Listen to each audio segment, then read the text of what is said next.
Good evening. Okay, so today we are continuing, of course, with the Soul 3 for like, I don't know, 7th or 8th stream in a row. We're getting closer towards the end, but still we are not there. We have a lot of stuff to do before we finish with this. So let me put my gloves on. Oh, I managed to hurt my right hand, the hand which I use for drawing today. I hope that's like it hurts a little bit. I hope that it's nothing serious. We'll see, like in the next 2 hours.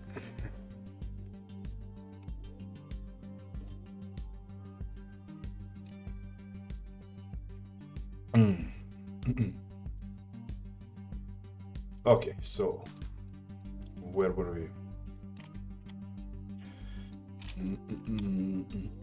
Oh yeah, we were painting these leaves, line art of the leaves. So we're gonna continue with that. So actually this process is like the most boring. It's nothing that requires like any of typical artistic skills, just purely technical. We need to color all the line art, sorry, line art of the objects with the color of the object. Like we pick color of the object and we choose even darker value, you know, darkest value of the object, and then we use it for line art. And we're gonna do that for the entire illustration. Everything is palish now because later on I'm gonna dabble with contrast and other filters. So contrast is gonna be increased like for a big amount. That's why I'm keeping everything on like semi-palish look. Also saturation will be increased later on. In this part I want entire artwork to be as pale as possible, only because of technical things of what is to come.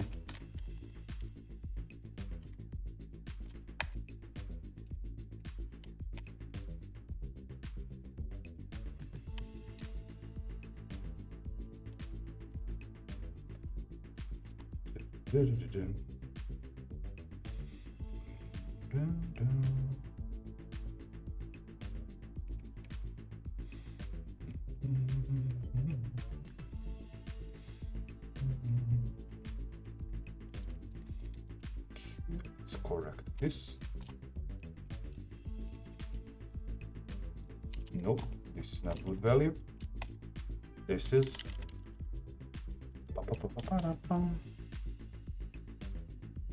Just give me a sec. Okay.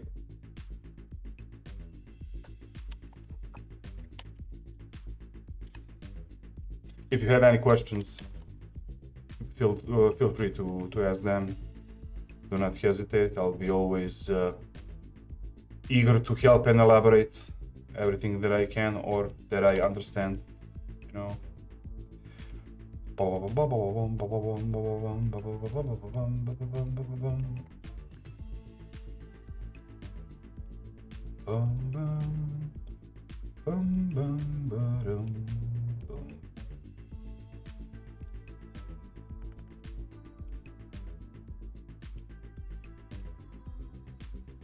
We need to do minor corrections here,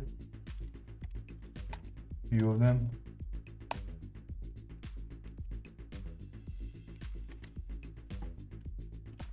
It's okay-ish, I guess.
So yeah, actually, the reason that I started to stream after like a 1 year of break is because I had something like a breakdown of will, complete lack of will, maybe on depression, who knows.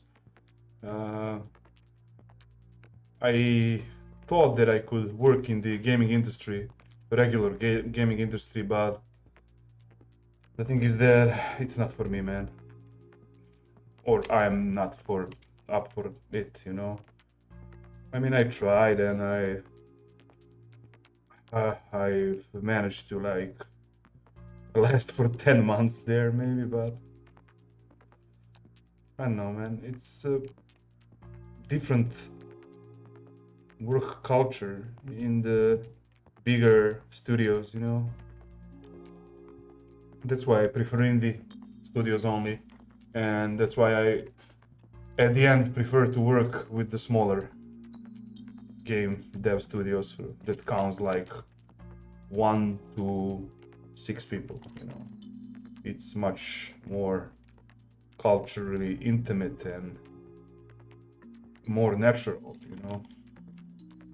I mean, the smaller the amount of people is, the harder it is to like finish everything, because you're not drawing like one aspect, for example, only concept art or something. You're doing actually an assets, animations, and everything, you know. But I mean,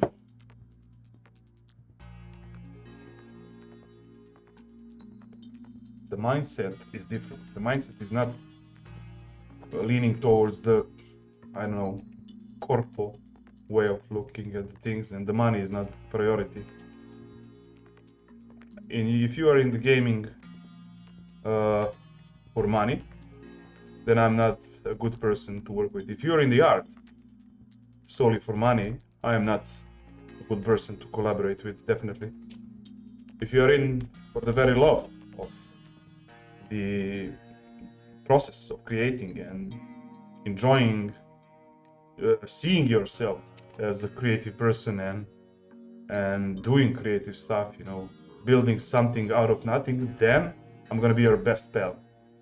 But boy, if you view everything through like measure of success, commercial success and career success, then nope. I mean, I don't have nothing against those people. Like, I completely understand them. It's like fundamental way of living, you know, and viewing stuff. What's the point of working something if you're not gonna be able to live out of it. Yeah, man. Who knows? If that is like the most important thing to live from the things that you create, then yeah.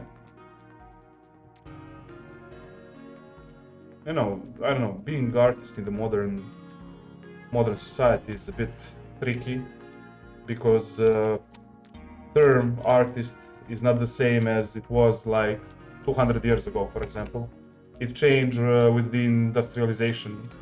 Now you are like more people are looking at you as like a regular profession, you know. It's about your skills and about your ableness to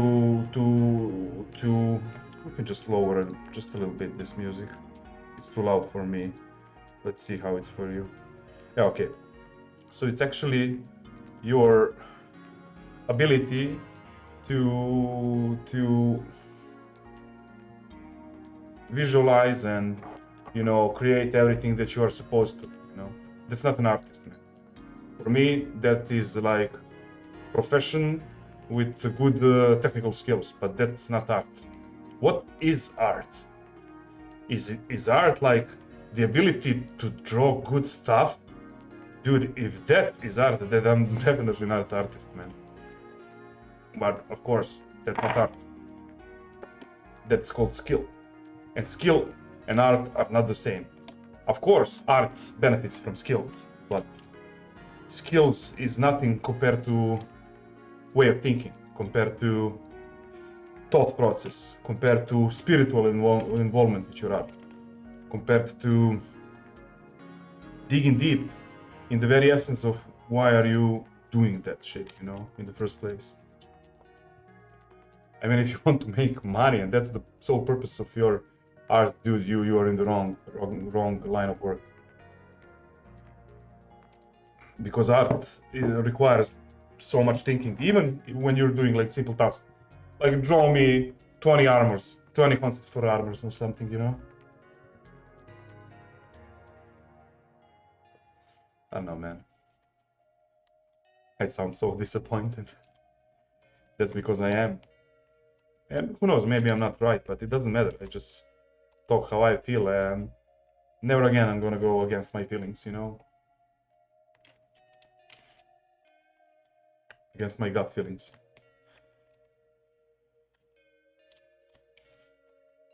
I wasn't able, I never stopped doing art in the past like 15 years, and I wasn't able to like draw for almost 3 months after I quit my job, you know. That's how much profound and deep impact it made for me, and I don't want to draw myself into the same situation, you know.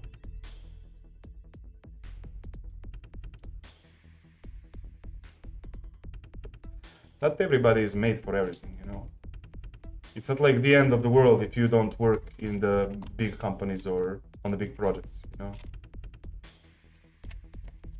Not everything big is actually good and quality, you know. So, for example, let's see, let's take gaming industry for an instance, and let's look at the indie industry in gaming. There is like 60% of pure bullshit, which actually statistically doesn't make any difference between AAA and indie. In AAA industry, 70% of games are pure bullshit, you know, that are graphically and art directionally maybe even done well, but gaming wise, game dev wise, they are actually not good game. They offer no new experience, nor they elevate you on some level, because gaming should be like a new world art. I don't know how to say that, you know. It's like last time it was the movies or TV, or I don't know, movies, let's say. It's opera, I don't know, theater, movies. Next is gaming, man. And it's the same thing that happens to movies is happening in the gaming industry. Just too much money and too much rich people are involved in this beautiful art, and that's why becomes corrupted and soulless in the process, you know. But there are beacons in the industry. I would always name a game called Valheim, and as an example, Valheim is a beautiful game that was done by, I don't know, maybe 5 to 6 people, I think. And it took a lot of years for them to finish like the early access version that they launched on Steam. And the reach was, they didn't even have like any marketing, serious marketing. People just were hungry for that genre and they done it so well. People took it and, you know, they just shared it, their opinions of it, their insights, their reviews, everything went naturally, you know. That's why I respect Valheim. And you can see it's not like those graphics are not technically impossible or something. It's just the art direction is done well, the lighting and atmosphere is done well. And only 6 people made that beautiful game. Of course it's fucking possible. They didn't spread, you know, they didn't employ like, I don't know, 30 more workers, you know. They just kept the same working culture. They never changed it, even to this day. I think that they cashed in like, I don't know how many millions, you know, with that game. But they didn't make their company more, you know, leaning towards the corpo spirit or something. They just kept doing it the same way that they did before because they figured out it works, you know. And it's hard to resist that pressure when the money comes in. I bet there is, you know.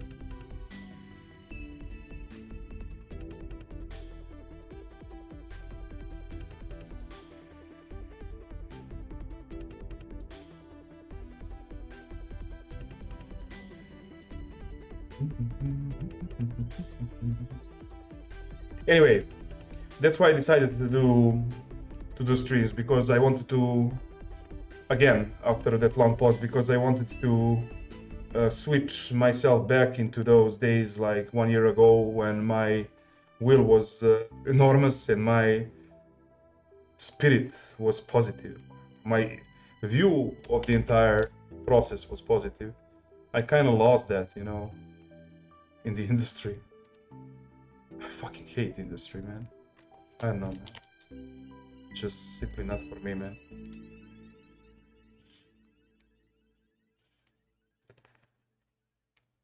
Yeah, like 10 years ago, yeah. Today, no. Definitely not. It also had like, it's not only art-wise, you know. I had like, in the past 5 years, I had like turmoils in my life that, you know, turned off a few switches that I didn't have, you know, early on in my life before that, and just made me view things a bit differently and think about things a bit differently, about life, about meaning and everything. If artist doesn't ask himself what's the meaning of life, what kind of artist is that? If artist is not inspired by every beautiful thing it sees, feels, and how to say that, lives, whatever, experience, yeah, it's like that should be prime and moving thing for an artist, you know.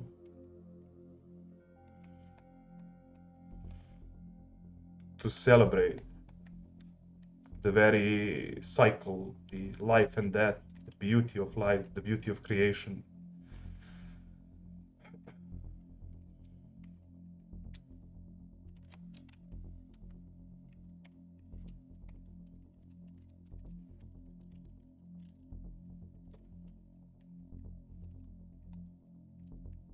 This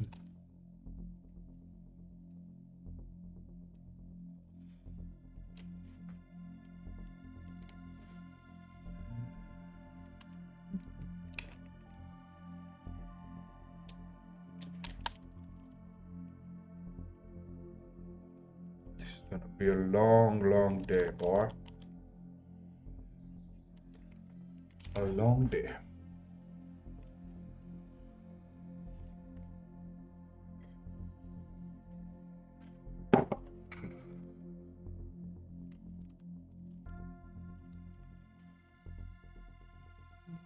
Dun, dun, dun, dun, dun.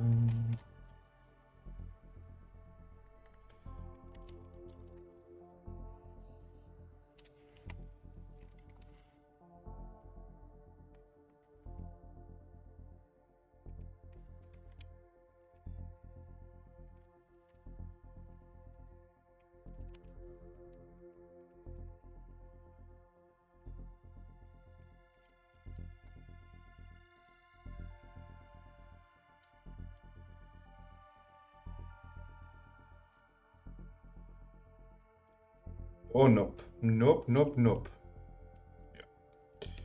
Yeah. Wait there. Just correct this. Okay.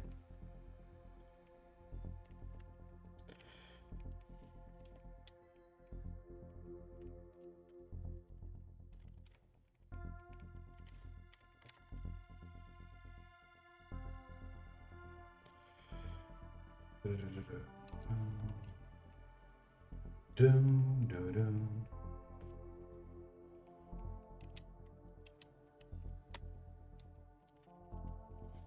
And I already met like a ton of good people that are artists, but I sense no fire in them. I sense no energy in them. I mean, they work. Their work is beautiful. Their creations are beautiful technically and everything, but I don't sense that touch with the unknown that only artists can have. You know. So artist does not work toward finding out the truth. Artist travels through the experience, you know, of a fascination or of any other inspiration that he has, you know.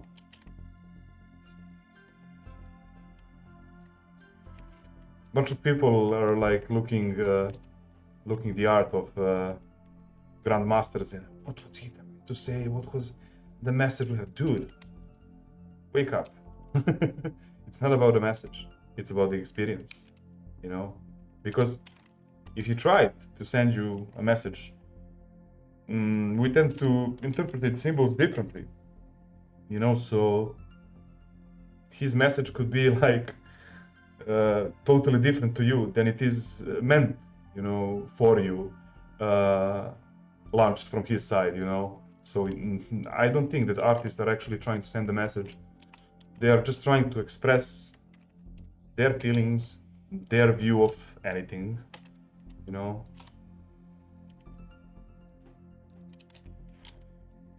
That's why I never tend to say like, oh, to somebody, if I see that some artist likes to draw some things that are maybe not some elements inside their art and they're repeating those patterns inside their art, and I see that they love them.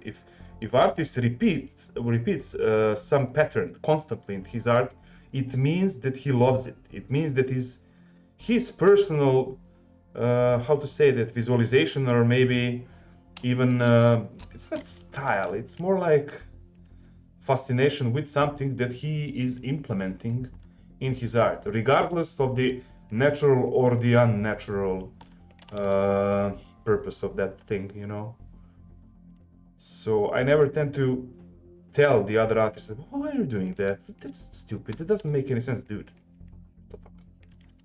You know, you can all, if somebody can ask you for opinion, you can say it. But my opinion would always work towards maybe technical stuff, but not towards the Not towards the statement like, oh, you didn't tell this story well, you know, or like you should have, you know. How the fuck should I know what story he wanted to tell and in which way he wanted to tell? That's like at least arrogant from me, you know. That's why I don't like art critics. I don't like music critics. That line of work is retarded. Those people, for me, are retarded.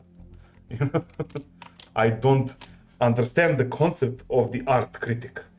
Who is the fucking art critic? What is the purpose of art critic?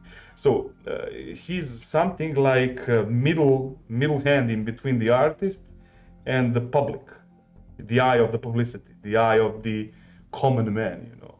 So he actually interprets somebody else's art and give it like synthetic value, and then he present that synthetic value, and he's already shaping your thought about that art by implementing his own agendas or whatever, perceptions or whatever, you know. It's stupid. Between the artist and the watcher, there should be nothing else but the art, you know, and the watcher's interpretation of it, you know. Oh boy, am I talky today. So talkative.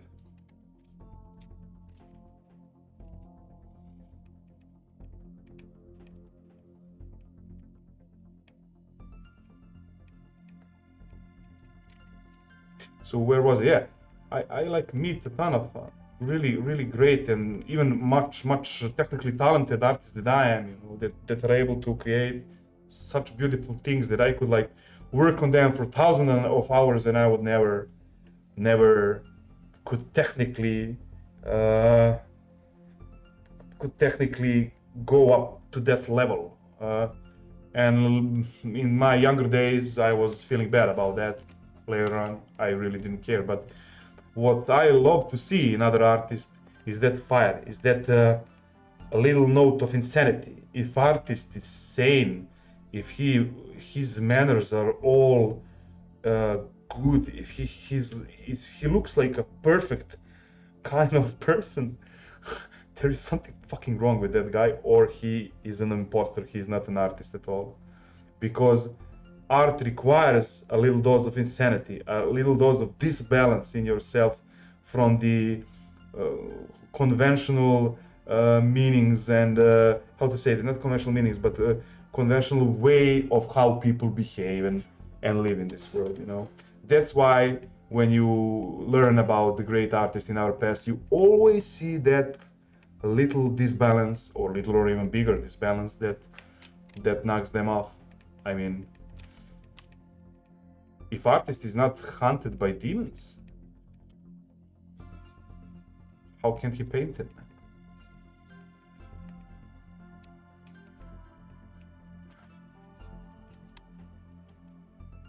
Yet alone, if artist is not aware of demons,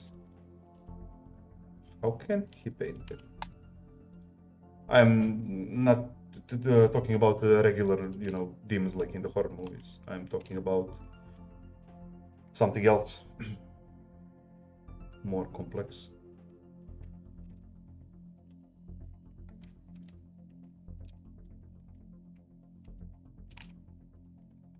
I know, I would like to hear your opinion. What do you think the artist is? What makes one an artist? Not a good or a bad. I don't like to even use that definition for somebody's art or himself. You know, he's a bad artist, he's a good artist, he's okay-ish artist. What the fuck? Do you see how arrogant, how that actually sounds weird and ridiculous when you tell it, when you actually use that word, you know?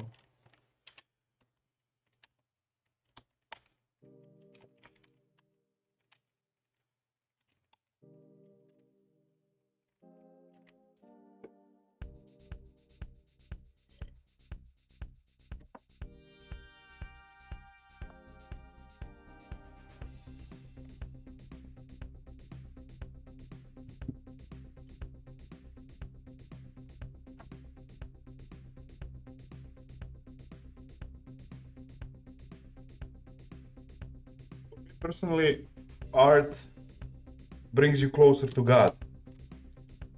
to your creator, the very life force and meaning of your living. Because I do not believe the gift of good painting and illustration is actually mine. I don't think that I am actually owning my gift, because if I own my gift, therefore I can own my life also.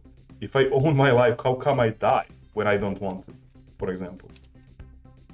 So I believe that everything we have is given to us, that we are not owners of that things, you know. That therefore I do not believe that gift is yours, the talent is yours. Of course, you can work on that gift, you can hone it further, craft it and reach greater masteries with it, but it still doesn't make it yours. For example, you go blind, you can't draw anymore. Is it yours still? You know?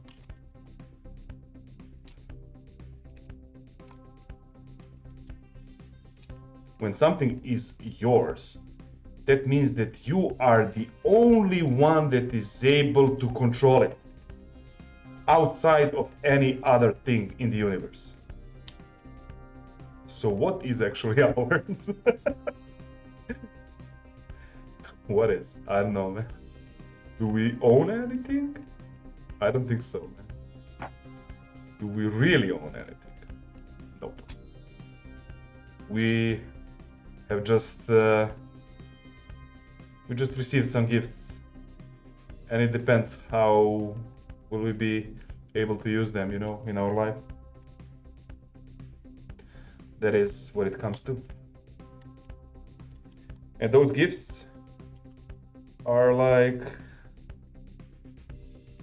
the way we can communicate with the God, we can live in his image, you know, because he is the greatest artist. There is like no greater artist than God, you know. The ultimate painter, the ultimate architect, the ultimate scientist, you know, the ultimate love. Creation, you know, for me equals love.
Nice.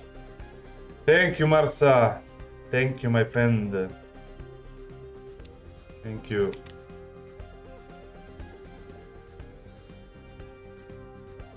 We're going that way. I think it's gonna be cool when I finish it.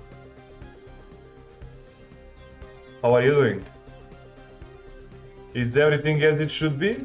Did you cook something good today?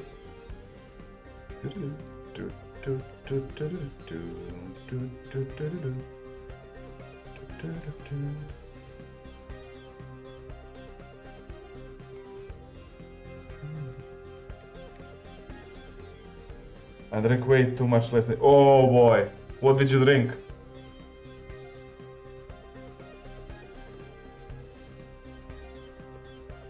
Please don't tell me it's Gorky list, bro. Raki and beer. Oh, come on, man. That's just self-destructive. It's like, I know, let me think, how can I hurt my body and spirit? Oh, yeah, I will mix these two drinks definitely. I love both of them, but I mix them once and never again. You know? I drank like beer and switched to honey rakia. And boy, it was fun.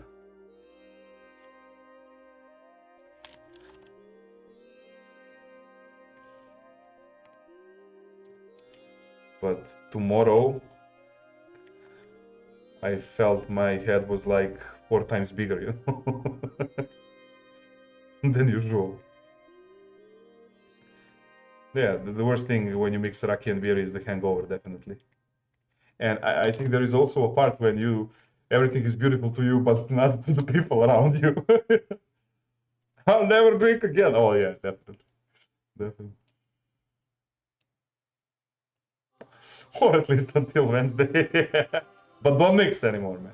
Just, you know, keep the same path you started with, you know.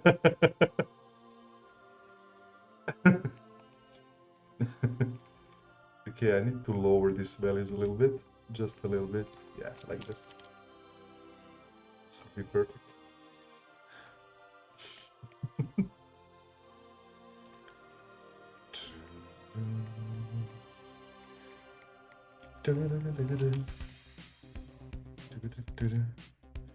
It's looking good. Yeah, it's coming alive. We still have much work to do. So I finished the basic coloring, added these stylized shadows. Now I'm painting over the line art. So we're gonna paint the entire line art of the illustration, and then we're gonna go for soft shadows, effects, lights, and everything, you know, and the background, of course. And after that, like final polish, and then we're done. And I think it will be over in like 2 to 3 streams, I think.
Zoom in for this.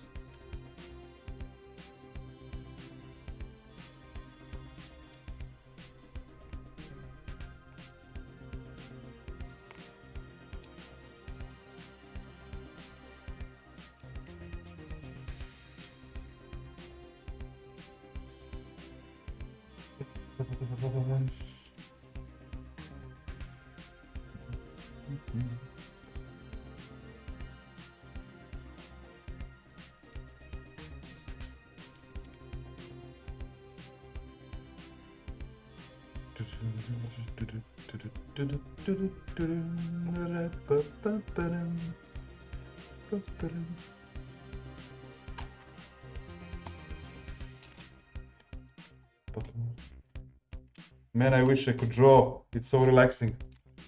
Yeah, when you draw for yourself, it is. When you draw for other people, it's never relaxing. I mean, it can be. It depends on the project, you know.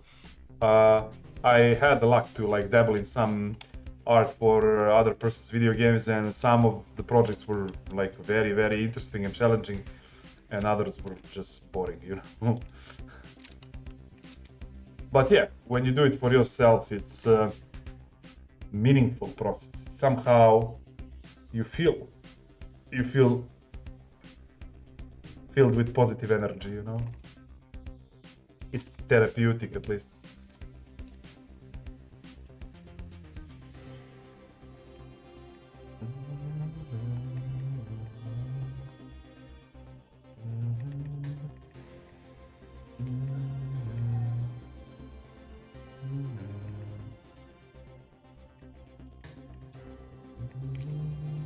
Oh, look how many errors we have here.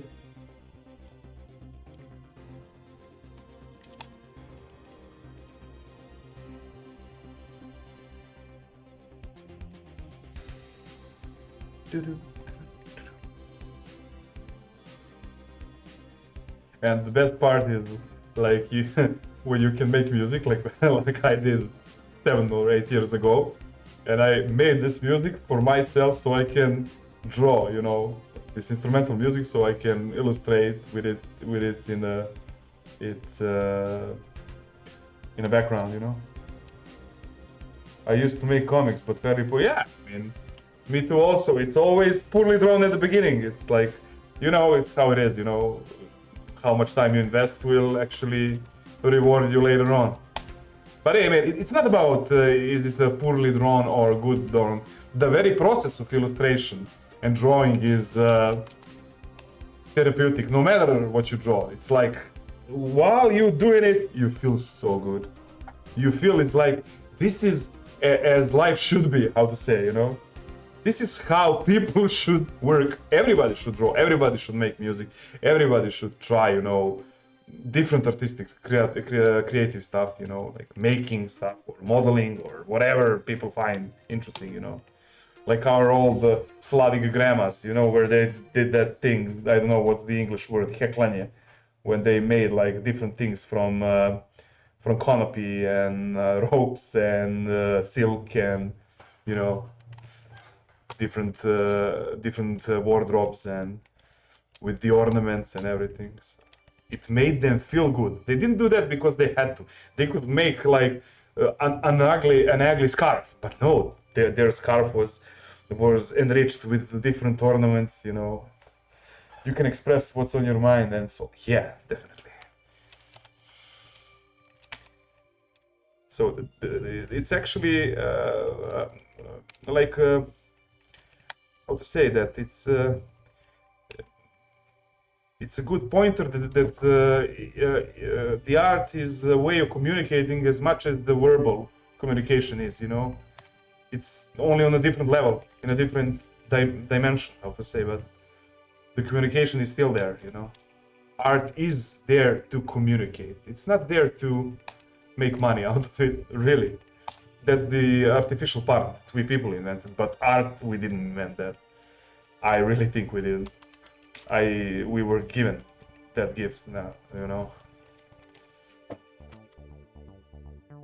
Who knows what people can communicate with the artistic approach, with the creative approach to anything, you know.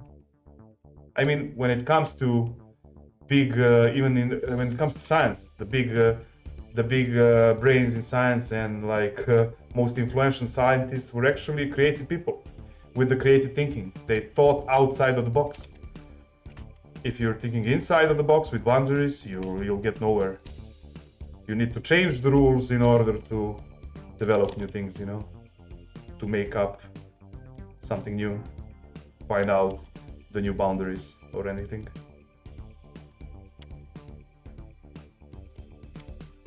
And that's what I don't like about the modern science approach. It has too many dogmas. If it has too many dogmas, I don't know how much progress there will be, you know. For example, quantum computing. Some people think it's impossible, some people think it's possible.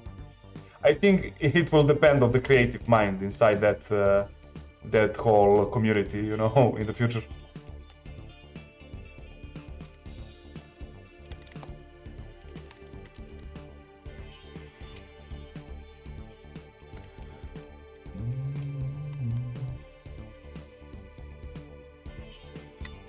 Yeah, very ugly and political.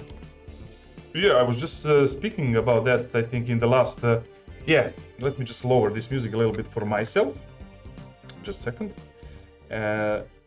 I was on the last stream. We listened Mass Effect audiobook, and it says I don't know if you are known to the Mass Effect universe, but actually, in the short terms, like people found some ancient alien technology which propelled them like 100 or 200 years into the future when it comes to space colonization, you know. And it made me think about the people and say, for example, when it comes to things like biggest catastrophes, for example, like if you watch the movie 2012, you know, where the end of the world is coming, they're building new Noah's Ark, and like world gathers the best scientists there is, and blah blah blah blah blah. So in the real life, world wouldn't get the best scientists, but would make compensation with the who is financing the project, who is supporting the project. Everybody would push their own, you know, agendas into it.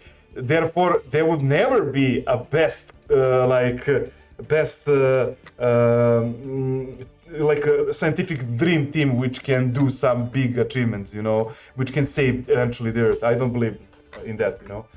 Because people people have their egos, companies and corporations have huge agendas, they push their own people, and yeah, it's getting ugly and political, as you said at the end. That's why I don't believe in like saving the humanity through science, you know? Because before you dabble with science, you must change the very nature of human, to reset it, to remind the human what are the basic principles of living, you know? Why do you live? What's the point of living here? You're just gonna prolong your life. Is it gonna make more enriched with quality stuff? No, definitely not. It's just gonna aesthetically change everything, you know. What makes you profoundly happy in life? It always doesn't have anything to do with the money. Of course, money can make you happy, but it's a short-term happiness. You know, it does not make you profoundly happy, you know, because you have appetite, you always want more, you always want to reach the next level, the next beautiful thing, you know. Therefore, money can't be any measure of luck, you know.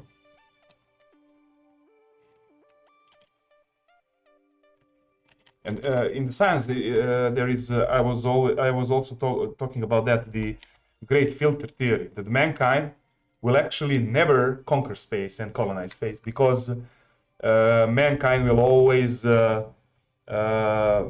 erode itself and destroy itself with like internal turmoils and everything before it reaches advanced technology such that is required for space colonization, you know. But in Mass Effect, we actually found out some ancient alien technology. So therefore, again, in the scientific scenario, fantasy scenario, again, we can't reach for the stars if somebody out of the human world gives us, gives us that ability, you know. So some people think it's God, other people think it's aliens. It doesn't matter. What it seems that humans must figure out a way to be able to, I don't know, reach out of themselves in order to prosper. And by science, I don't think we can achieve that, you know, especially in today's world with the political and ugly stuff, with the corporation and greed and self-interest. And yeah, it's a paradox that science for the last few centuries has advanced so much and improved our lives immediately, but was always driven by profit. But when money is involved, politics closely follow. Yeah, man. Yep, definitely.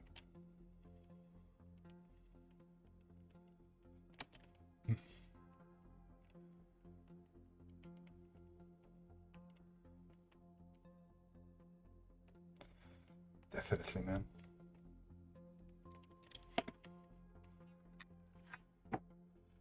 Money does corrupt. money is a very symbol of the abstract value that abstract material value that humans, how to say that, not discovered, but thought out of nowhere, you know. How to say that? I don't even know the English word, sorry. Came about or something.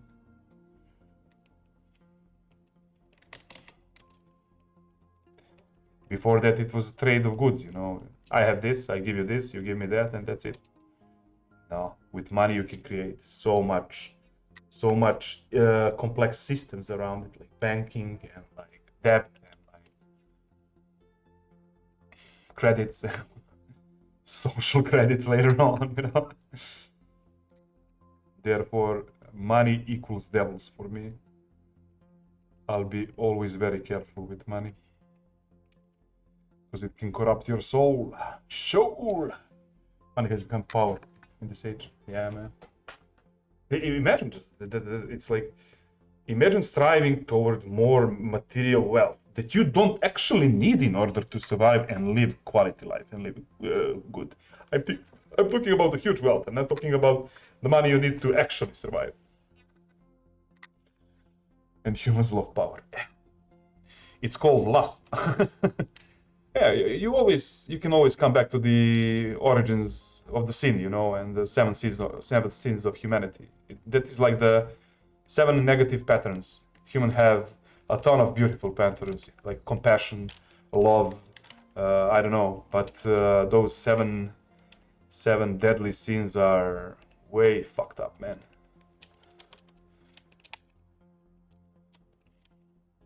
That's that is like the most important thing that I like about Christianity, is that moral codex, you know. Moral codex is not moral codex, it's actually a divine codex. It's like a handbook of how to keep your soul clean, because if your soul corrupts, you cannot fix it with medicaments and psychiatrists, and you know, those are, and psychologists, those are this world's, how to say,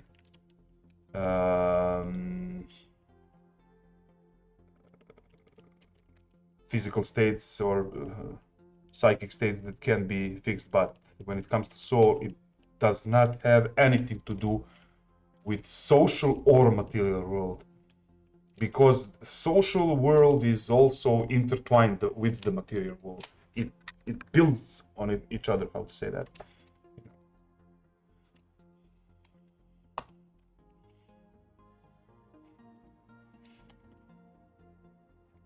And when somebody asks me what's morality for you, I always tend to think about it as like as my grandpa would do, for example. You know, it's just always try to do what's fair. If you think something is not fair, say it, fight against it. If you think something is fair, despite all the consequences, if you solely deeply think that it's fair, stick to it, you know, no matter the cost, because it will eat you alive if you do not follow that divine codex. It will open the portals for so many. I don't say like a literal portal, I just use that as a symbol, but it will open a gateway for the other corruptions to come in, you know. Every time you swallow or turn blind eye to a good thing, you open another portal for evil, you know, for selfishness, for that, I don't know.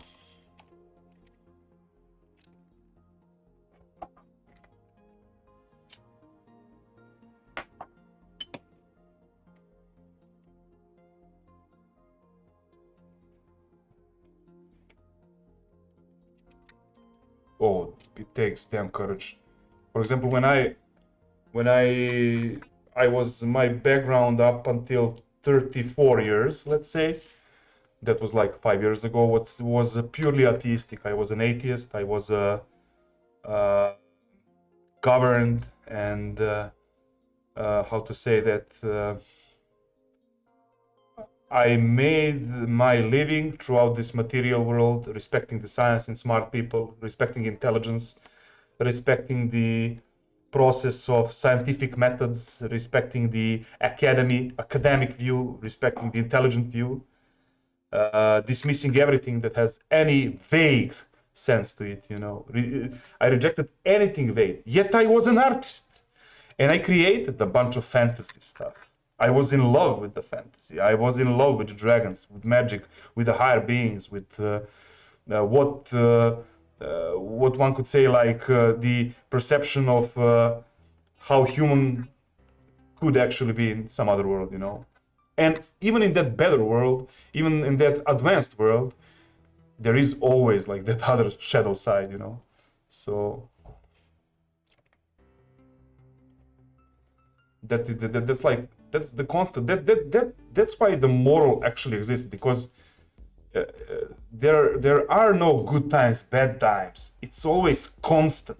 It's always battle between, you play the World of Warcraft, light and dark, shadow and light. Or what's the how to say that term in the World of Warcraft? You know, you live in the world where two opposite forces are constantly battling inside you, outside of you, inside every soul. Therefore, you are a creature of duality, and that's what this illustration is all about. you know, it's input in myself. How to say that? This is a little personal story. This entire illustration that I'm doing, and this tree represents my life, my being, and it represents two sides. Eastern and Western side. So spiritual and material side, which are always both present, yin and yang. Yeah.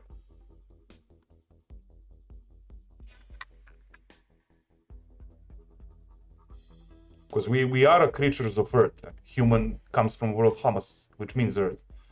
We are creatures of world, but an earth, but we are created by a divine.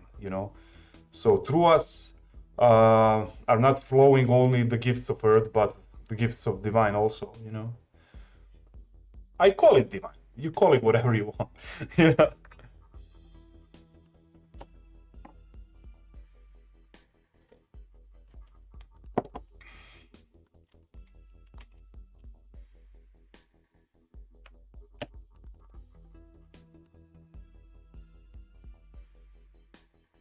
For example, you see on our Orthodox funerals, you see that ritual when they're burying the person, and the others are taking the parts of the earth and throwing the earth on the coffin while it lays in the ground.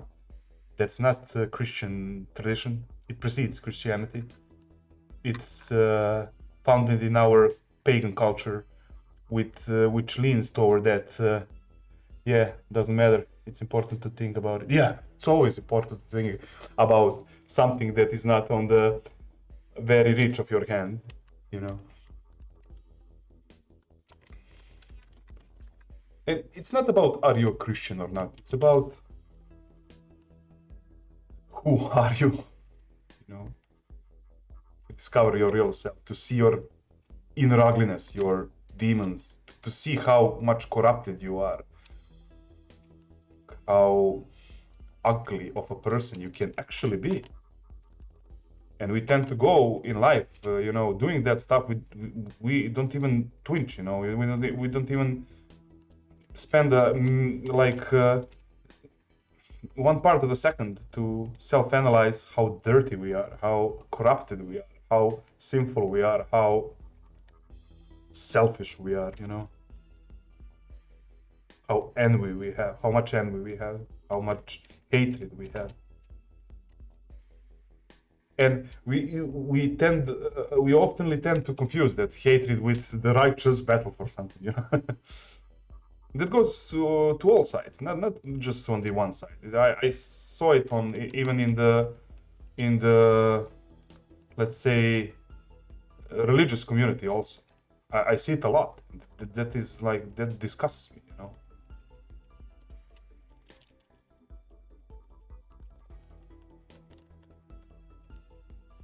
I don't know. If somebody asks me, "Are you a religious person?" Oh, I don't know, man. Religion is too human for me. It's too man-made for me, you know. But if you ask me if I'm a person of faith, definitely yes.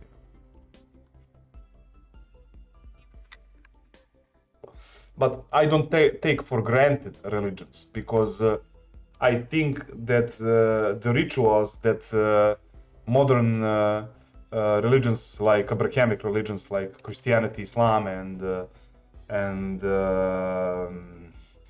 Christianity, Orthodox, and even Catholicism, they just inherited the old patterns of rituals, and the rituals is nothing more than symbolic work through the power of communications with the forces beyond us, you know. They used a math in the purposes of these rituals that I'm talking about when they built temples, palaces, other sacred buildings, altars, and everything. Everything was made to cater toward philosophy of the civilization that built it, you know.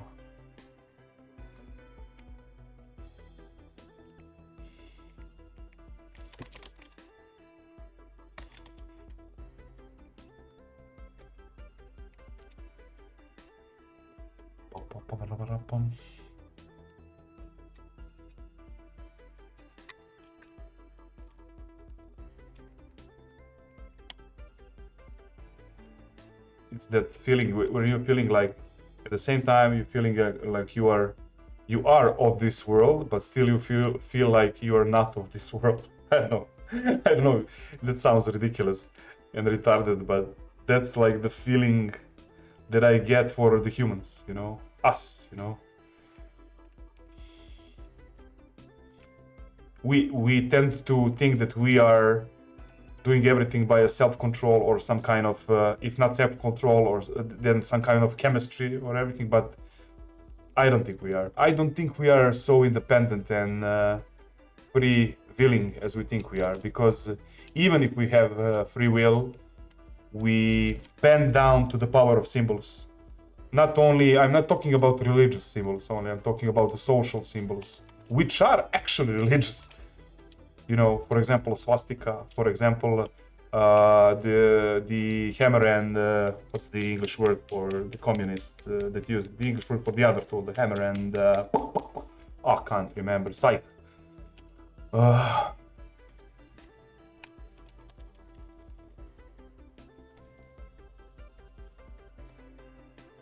Look, for example, the modern society. You have a rainbow that is used for, which is used today. The rainbow, most beautiful thing, is used for a one purpose only.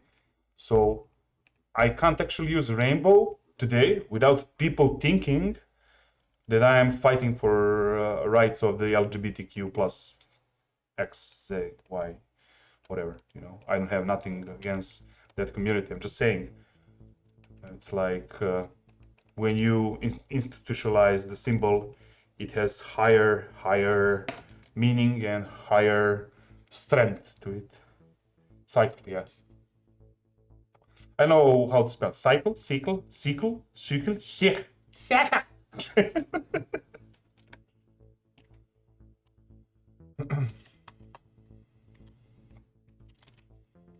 And for example, swastika also.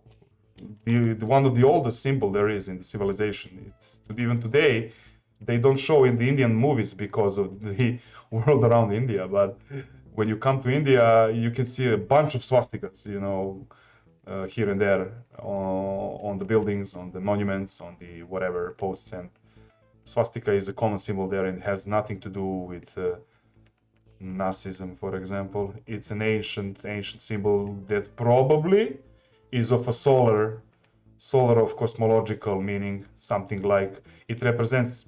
I don't think. I don't know. Sorry. I think it's like sun cycle or even galaxy or even, I don't know, Milky Way. I don't know, because Milky Way also has the shape of swastika, but with multiple tentacles. How to say when you look at, you know. So yeah, we have one symbol that is misused by one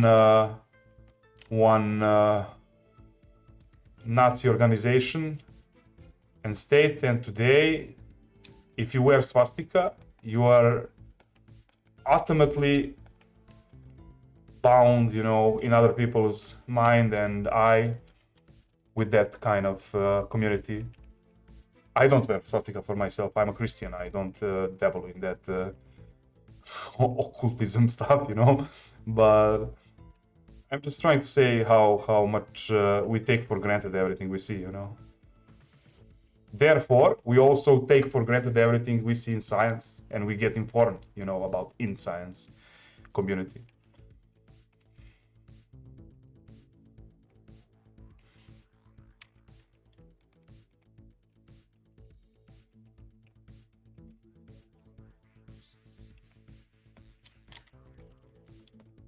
Because how can you know? You're not actually a scientist. You can't know the truth.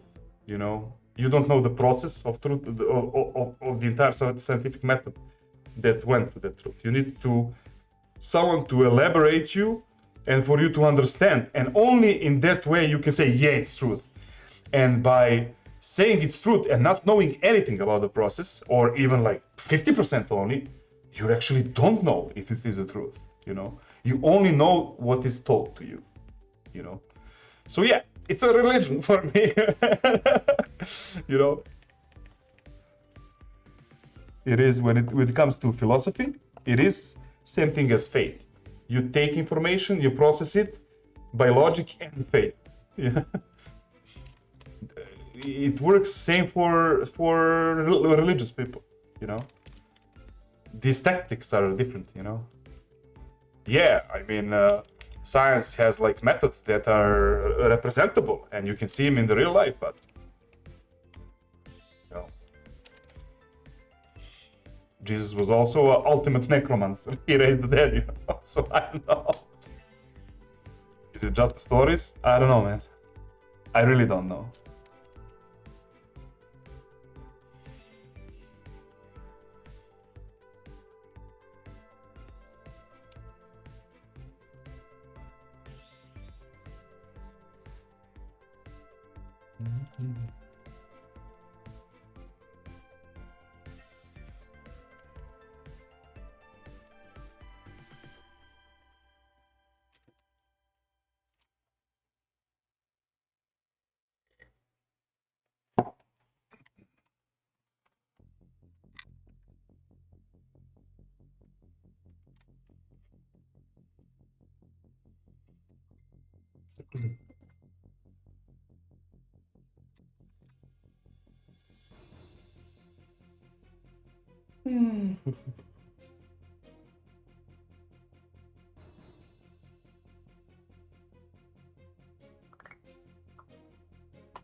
Where was I?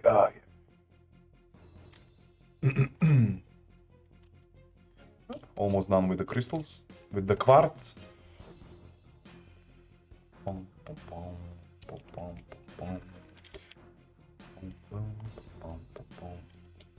There's a difference between faith and science, you know. 1 + 1 is 2, and if you can't say you know something you believe in, yeah.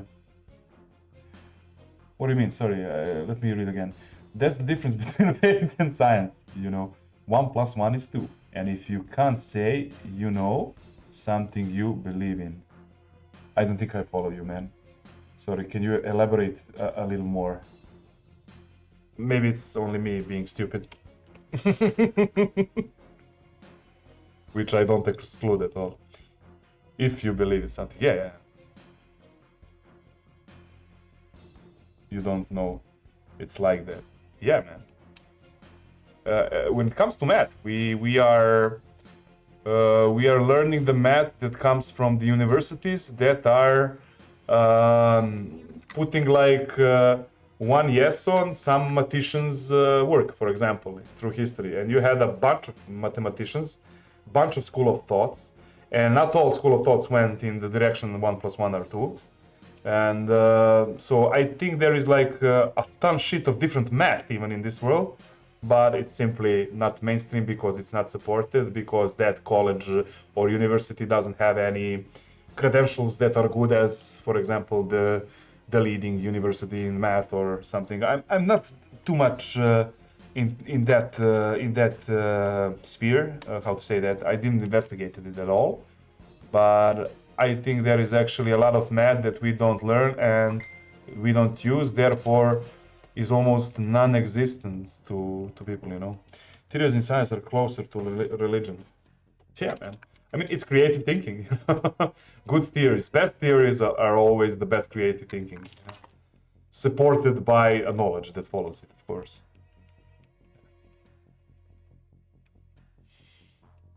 I think, therefore I am.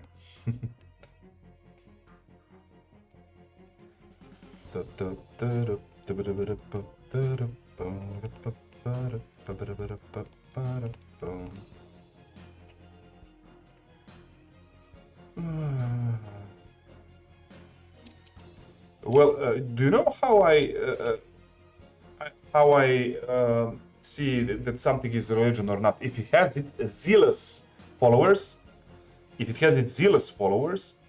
there are like zealous people that are putting their mind to it and expressing it, yeah, it's a religion. I'm not saying that zealous is good or bad. It's not bad. Personally, it's not bad. Some people are zealous, some people aren't. But if science is a discipline and that is not supported by the ego, by militant look behind it, then yeah. But actually, we have people inside scientific community that are also like dismissing bunch of other scientists because they don't have a personal relationship with them well developed. But facts are facts. You can't believe that some facts are true, then they are not facts.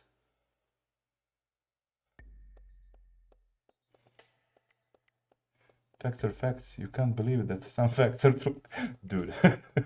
Facts are facts. You can't believe that some facts are true, then they are not facts. Well, they are facts if they are supported by some how to say that, some mind frame or scientific frame that is actually supporting the fact itself. But if you have others with the other, how to say that, scientific frame, that will automatically exclude them from the population and community that is driven by the first scientific frame, or how to say that, method, or I don't know. This is like peasant talk, you know, at the moment for me, because I'm not dabbling in science. Nor do I want to. I don't care about science. I just using their benefits, you know, in this world, of course. But yeah, I mean, it's a school of thought, and everything comes to that way of thinking, and you will always have a bunch of people on this side, bunch of people on that side. It's like when Christianity was Christianity, and today it's like it's not just Orthodox, it's also Catholic, it's Protestant, it's, I don't know, Jehovah's Witnesses, I don't know, whatever, you know. I don't know how many official sects in Christianity and big sects there are, but it's the same. The way of thinking, the way of thought, the philosophy is and its zealots are what makes, you know, religion and sect, you know. I don't like zealotry. I think it's bad. Yeah, it is. But term zealotry, let's Google the term zealotry. I think we misuse it a little bit. Just give me a sec.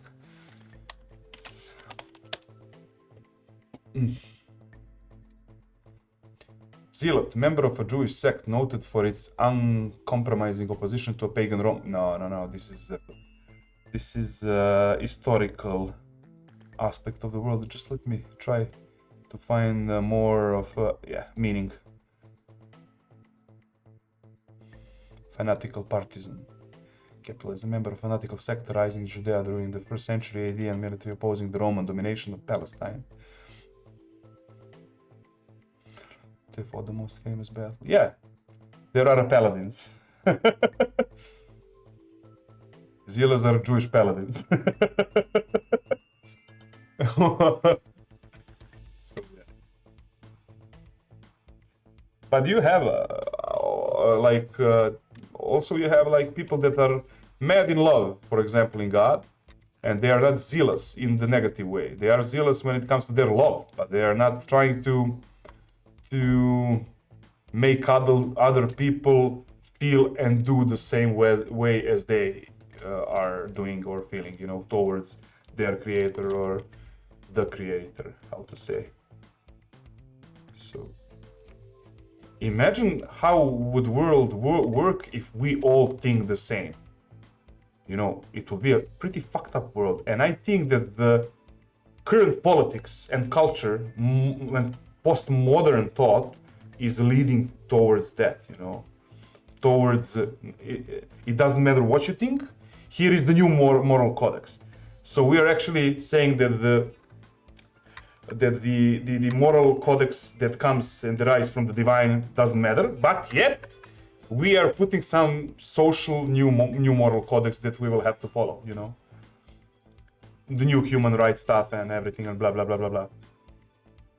I mean, how if imagine I would never hate any black person. I love African and black community. They have so much good artists. They have so much great art in there, and even pagan religions in their native state, and they have also their own beauty in that world's culture. But imagine if somebody don't like blacks. Do you think you can actually make him like blacks by politics? No. By judgment? No. By excluding them from the society? No. That will only worsen the entire process, man. For me, when you are zealous, you are never open to new ideas. Yeah. Close-minded person. Yeah. Makes you locked for growth, definitely.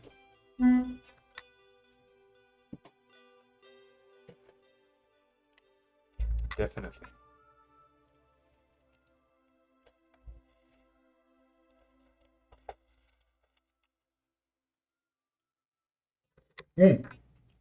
Back in like my younger days when I was an atheist, I talked to my good neighbor that I love so much, always loved, and he still is how to say that he's a physician working in the Institute for the how to say that nuclear fusion energy, whatever, nuclear physicist, yeah, and but he is a religious person, and back then I found that really confusing. You know, it's like, how can you be like advanced physician, not physician, sorry, physicist, but you are a religious person at the same time? And because I was always honest with the things like this, and I approached him and I asked him this because I wanted to know. It made me confused, and he said, "Oh, but most of us are in the scientific community." That made me like scratch my head, and I went back home like mega confused. I didn't know what to think, you know, how, why, but you know, but science by its modernity and itself cannot exclude God only because it doesn't have any proof that the God doesn't or does exist, you know. It's not even the role of science to exclude God, yet people are acting like science has that sole purpose, lore. Yet science derived from the very spiritual communities, you know. Divine math derived from the religious point of view. What the fuck? That somehow it's splitted, you know, and I don't know how many 100 years ago it went hand by hand. Isaac Newton, he was a religious person. Tesla, he was also. He was even, I think, pagan, but I'm not sure.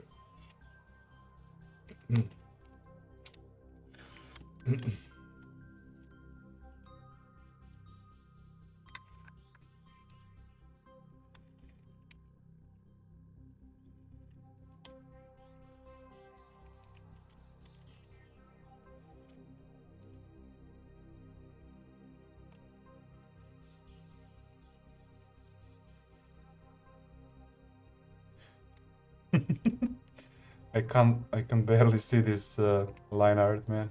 Okay, let's do it like this for now.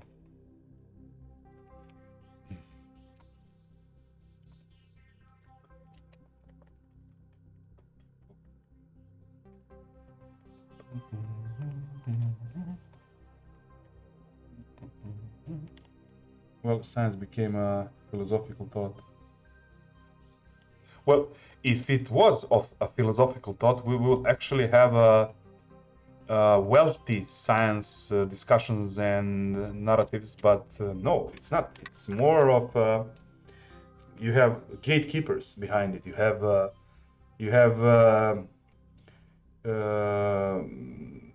untransparent. The last thing was vaccines. There was so much untransparent way the entire thing worked. You know. Remember here in Serbia, I don't know about the other parts of the world, but if somebody died of the vid, you couldn't actually do autopsy. Why? I still can't figure that out, you know. But let's not dabble in that shit, because it will lead to nowhere, man.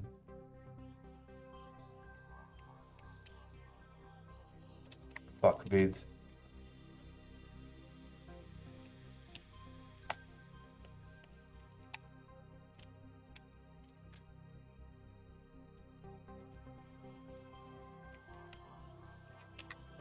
Yeah, for example, there was some dude on TikTok that he made some video for Pantera, the heavy metal band, for Phil Anselmo when he do that Sieg Heil salute or something. And in the entire heavy metal community crushed him, you know, just went like vultures on him. They just ripped him apart when it come, you know, to social media, of that word, how to say, you know, they just accused him, they excluded him, they didn't want to listen to Pantera, the fucking best heavy metal band ever, man. Then when science produced result, it split from philosophy and faith. Well, I don't know, man. It's science always produced results, you know, but I think that science went in the direction of materialism and rational thinking, because somehow you can't have science without rational thinking or something. I don't even know where to start with that thought, you know, but how can you have creative thinking in the science community and again don't think out of the box with the boundaries that you are not supposed to move around, you know? I don't know.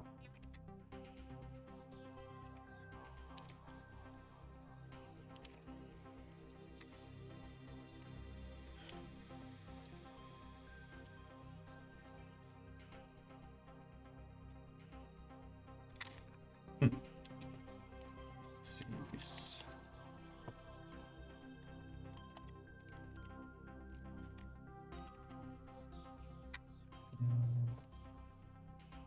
I don't know.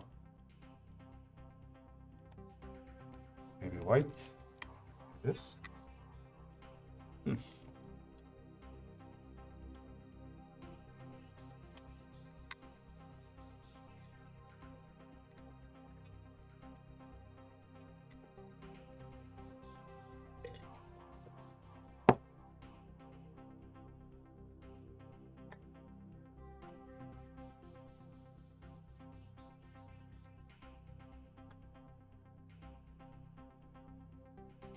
What is, this is the question. What is the sole purpose of science? What is a sole purpose of science? To make people live longer? Probably because there is so much to learn and you can't think about everything. I don't know. Yeah, but what is the sole purpose of science? What is the very essence of science? Why do we need it so much? What science actually brings us? Quality of life? What? We live longer? What?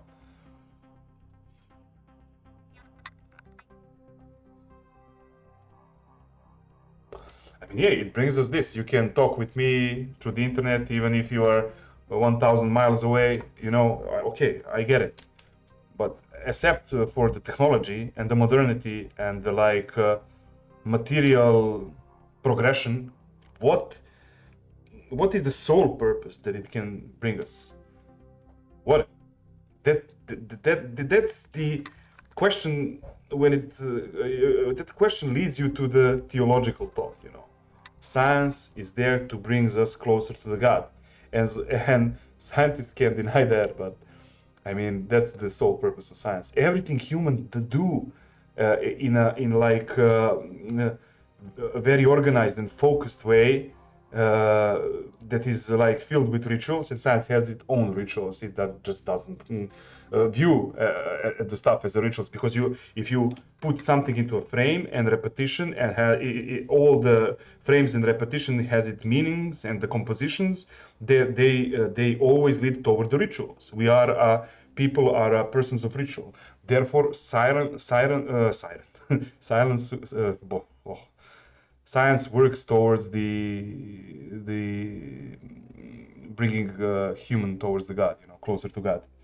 Well, I believe it became from the same purpose, to learn more and find out the explanation for the world around us. Yeah, that's the other aspect of it, you know. What is the sole purpose of learning? Why do you need to know everything, you know? Will it make your life more purposeful?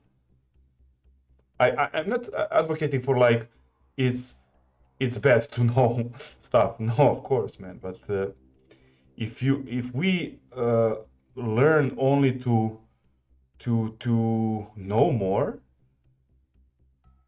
why do we learn then? What's the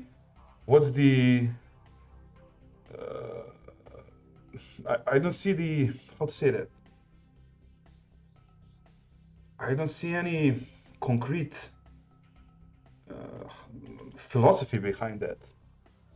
You know, knowledge, it is good if it serves the purpose of some higher goal. But knowledge for the sake of knowledge is, I don't know, strange.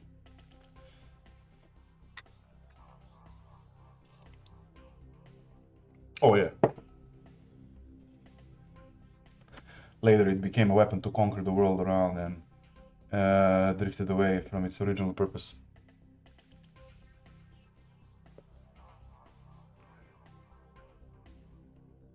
It's really a hard question, man. What is knowledge? Why people strive towards knowledge so much, you know?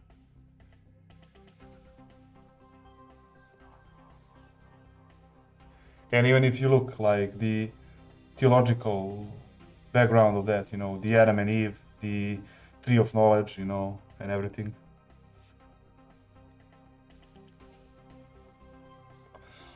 Because we think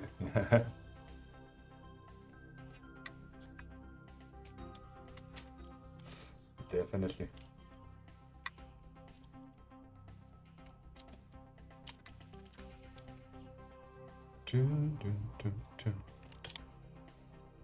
Oh. Let's see. Oh boy, oh boy, oh boy. Can't see anything here. Pum pum, ba-ba-dum, pum pum pum. Pum, ba-da-dum, pum pum pum.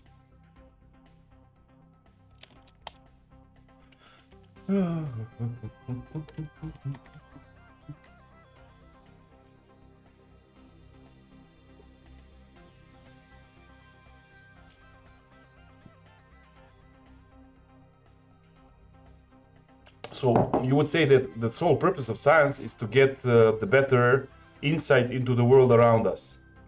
Yet somehow it mind-freighted itself into a material world without trying to dabble or to define anything of the non-material nature, you know. So it only searches for the one aspect. It doesn't touch all the aspects of existing, you know. You should change the title Art and Philosophy Stream. Art and Bullshit Stream, you know, of hangover people. Hangover people. Sorry.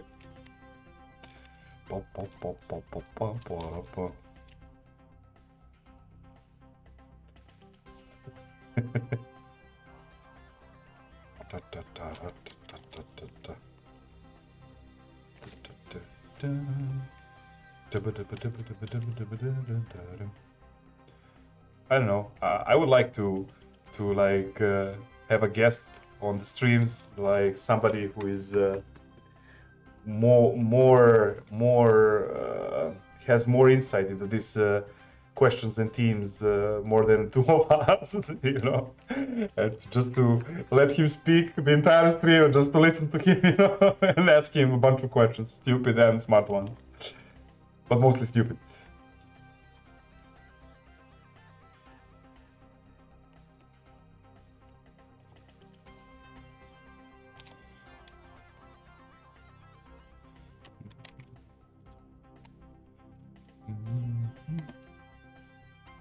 But I would not like to be somebody like Slavoj Žižek, definitely.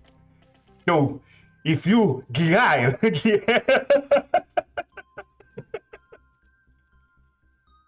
the actual society, by.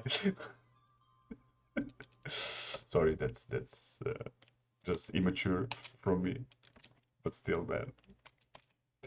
I never said I was mature.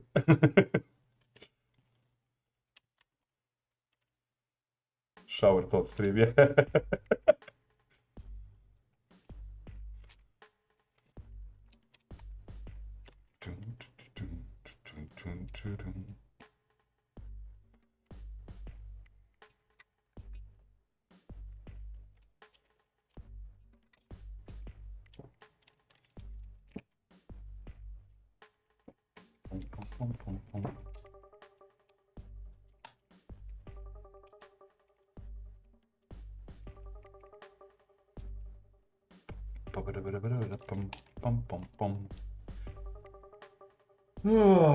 Oh boy, oh boy.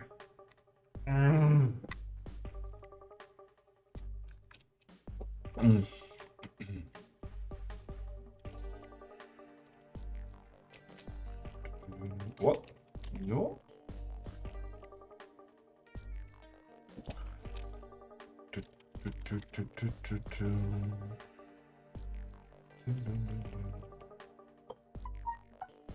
Yeah, that's why I actually was telling, I don't know if you were online, about how I know so many artists, you know, here in Serbia that are like mega talented people, but they never ask or think about some questions that, if you ask me, it's strange that artist doesn't ask himself, you know. They're just not having any of the abstract thought process, and they're just going through their art and living their life. I think the artist, he has his own cross to wear, and if he refuses to wear that cross, his art will suffer for it, you know. Figuratively said cross, not religiously. But who knows? I also, when I was active in like music, and when I was playing in the bands, you know, it came as a little bit of disappointment for me, because when I was younger, I thought for musicians as a demigods, you know, and by the time myself, you know, dabbled with music, soon I found out that those people are actually simpletons in the bad way, you know, and it made me so disappointed, you know, because I taught them to be an artist. I don't expect artists to be like a better or greater person. I just don't expect artists to be person that doesn't ask questions to himself, not to say even to the world around itself, you know.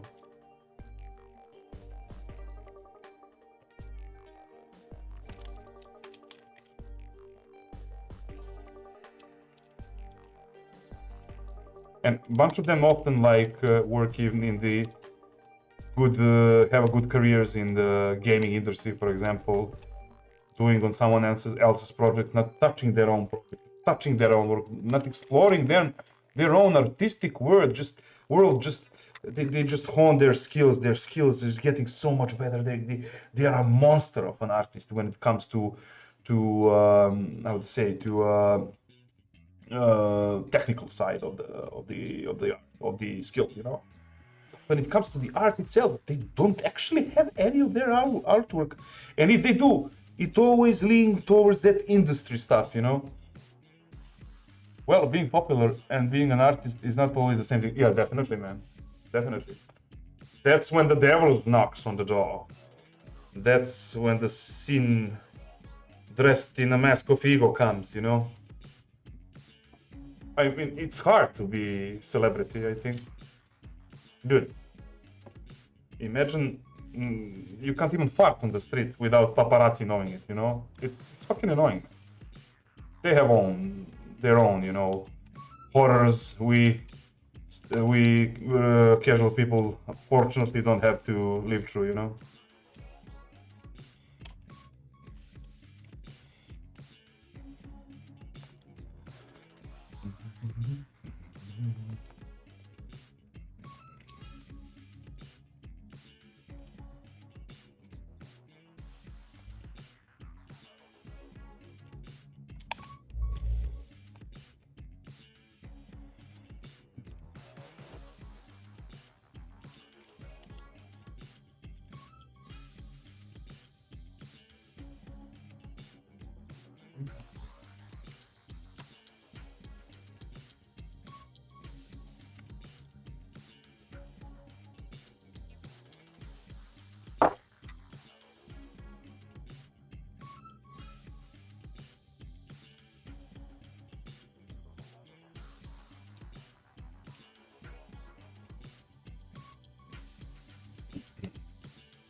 Oh, oh boy, I will never finish this, man.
Dude, I was 10 months I was working in that industry, video game industry, and it took me 3 months after I quit the job to start drawing my own stuff. I had like not just only the lack of will, but also the lack of creative thought while I was drawing, because I was used in getting like tasks and just doing tasks the best as I can. I mean, technically they were good, but I was my skill went skyrocket, during that period, but my artistic self was just lost. I completely lost myself. Didn't feel good at all, in that process.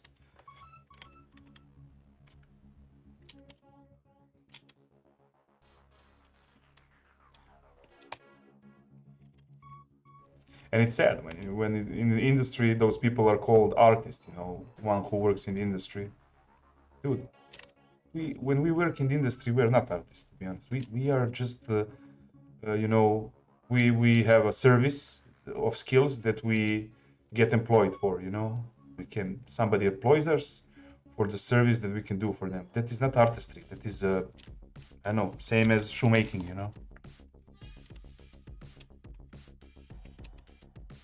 So the industry actually was arrogant enough to take the word artist and to put it into like usual work frame. Here you will be an artist. You will be a cook. You will be. Hey, dude, what the fuck? No. So it redefined the meaning of word artist also in the process. Not just the word, but also profession itself. So if you, as an artist, by your whole being, for example, there is some work that you have to do, and your boss tells you, change this, and this. We are supervisor, whatever. The guy that maybe your art director, it doesn't matter. But when you exclude all of your ego and you're on your artistic level, you see something that you made, for example, with your own thought process as a good solution for something, having in mind all the aesthetics that are included and are needed for that project. You don't. Most of people will react only for the sake of ego. They will defend their art for the sake of ego, which is bad. But the other part will just back down and change the art. That's when the artistry stops, and that's when that's where the AI should replace you, if you know what I mean. In that case, we should be replaced by the AI because we work like the AI should work, in the industry in a few years. I mean, AI generated art.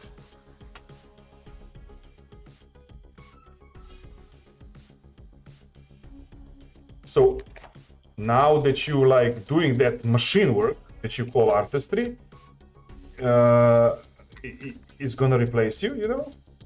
You're gonna be replaced for the same thing with the most efficient. How to say that, software.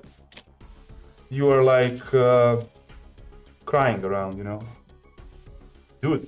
It's perfect. You get to develop your own art. Fuck it. Whatever. Yeah, you will be paid less. You will whatever. I don't care. But actually, you will maybe have time in the future to develop your own art. That's something AI generated art can't do, man. AI generated art does the tasks that are needed from him. You do not do the task. You do what is your will, man. So actually, today in the industry, artist works without excluded of free will, man. It is Satanism 101, sorry.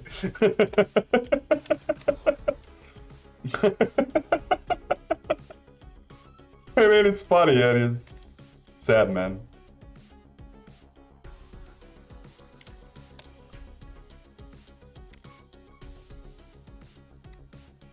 If only I knew German language to like do this the entire talk on German language.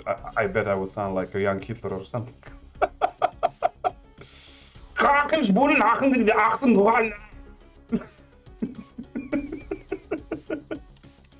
Nein! Nein! Screw you, industry!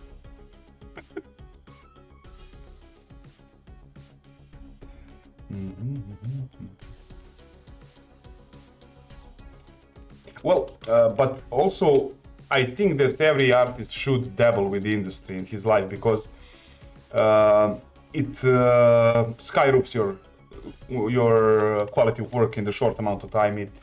It helps your skill. It helps your way of problem solving. So.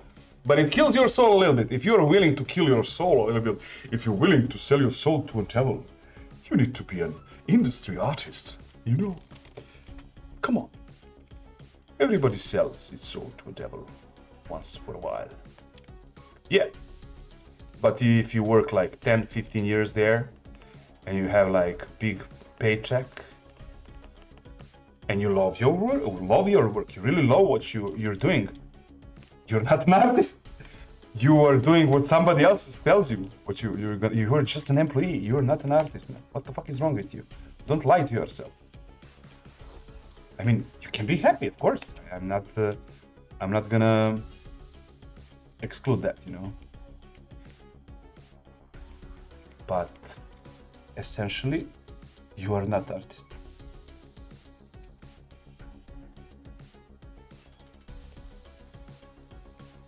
The only employee who can make you like a real artist and you work for him, and you really are an employee for him, and you work only for his purpose is God. Everything else, no, it's devil's due.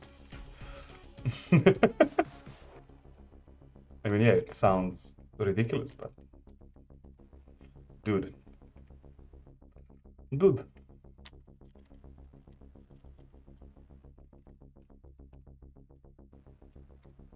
I respect freelancers more when it comes to that, because they don't want to dabble in like 10 years of project, you know, killing their soul for a large amount of money, you know. They just do. They just sell like that's what I do. I sell my soul a little bit for the devil, and then I come back and do my art and making repentance throughout my art. You know, it sucks, man, but it is the truth.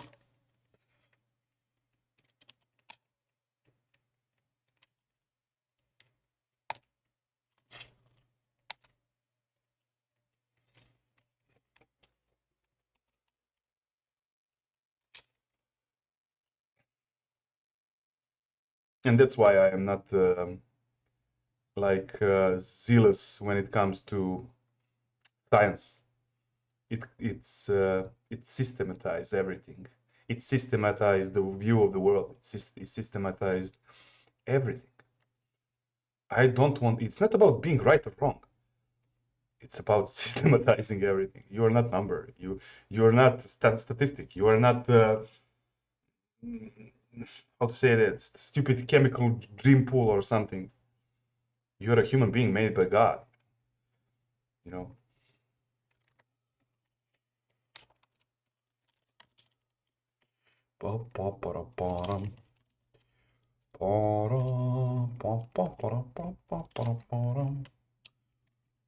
We have so many colors here in this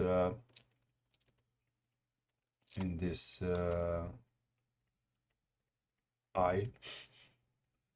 Pa pa pa ra ra.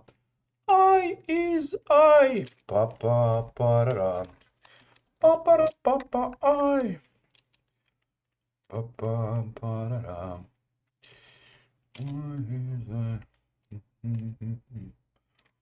Okay, let's see. What do we have here? And here. Ooh la la. Ooh la la.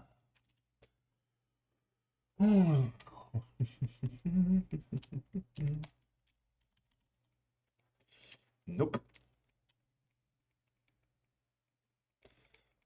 Okay.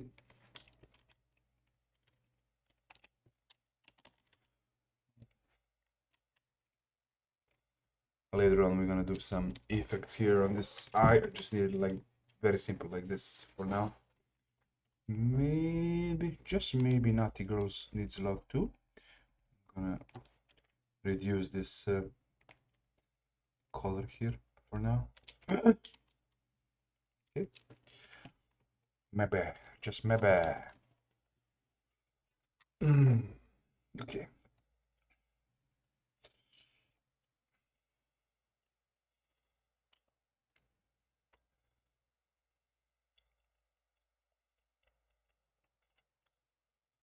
Just give me a sec.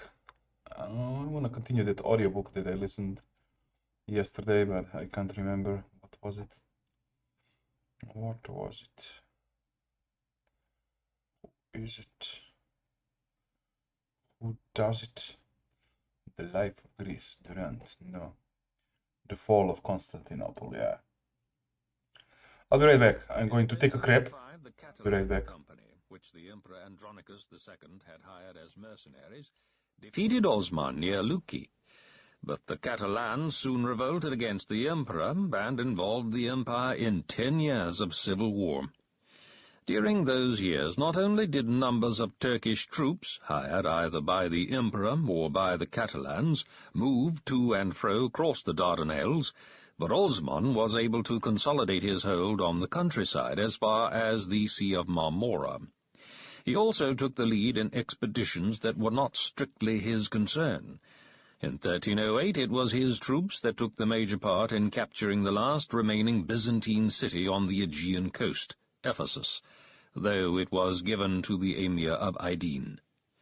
During the next few years he took possession of the Byzantine towns along the Black Sea coast, from Enebolu to the Sangarius. The departure of the Catalans was followed in Byzantium by dynastic civil wars. Again, Osman was left with little opposition to face. His armies consisted mainly of cavalry, and he had no siege engines.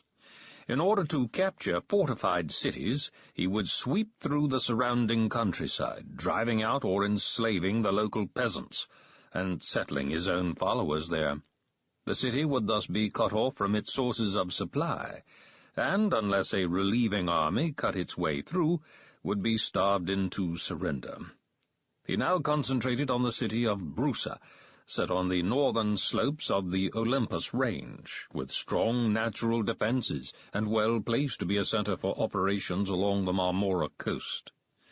Its fortifications and the richness of the countryside below its walls enabled it to defy him for 10 years. But the emperor could send no relief. In the autumn of 1326 it was starved into capitulation. When the news reached Osman, he was a dying man. He died a few days later, that November. By the brilliant use of his opportunities, he had turned a small border emirate into the chief power among the Turks, and the spearhead of the Ghazi into Christendom. Osman was fortunate in his children. His elder son, Orhan, succeeded to the throne. It was said that, as Turkish tradition demanded, he offered to share the sovereignty with his brother, Ala ed-Din. But Ala ed-Din generously insisted that the monarchy should not be divided and remained a loyal subject. Orhan inherited also an able minister, whose name was likewise Ala ed-Din. It is not easy to know whether it was to the ruler or to the minister that the remarkable development of the Ottoman state was due. Like his father, Orhan was a Ghazi leader, pledged to conquer the infidel. In 1329, the historic city of Nicaea, which, like Brusa, had been isolated for many years, surrendered to him. The Emperor Andronicus III and his minister, John Cantacuzinus, had attempted to relieve it, but after an indecisive battle, discontent among their troops and bad news from Europe forced them to retire. Orhan's next objective was the great seaport of Nicomedia. It resisted him for 9 years, receiving supplies and reinforcements by sea.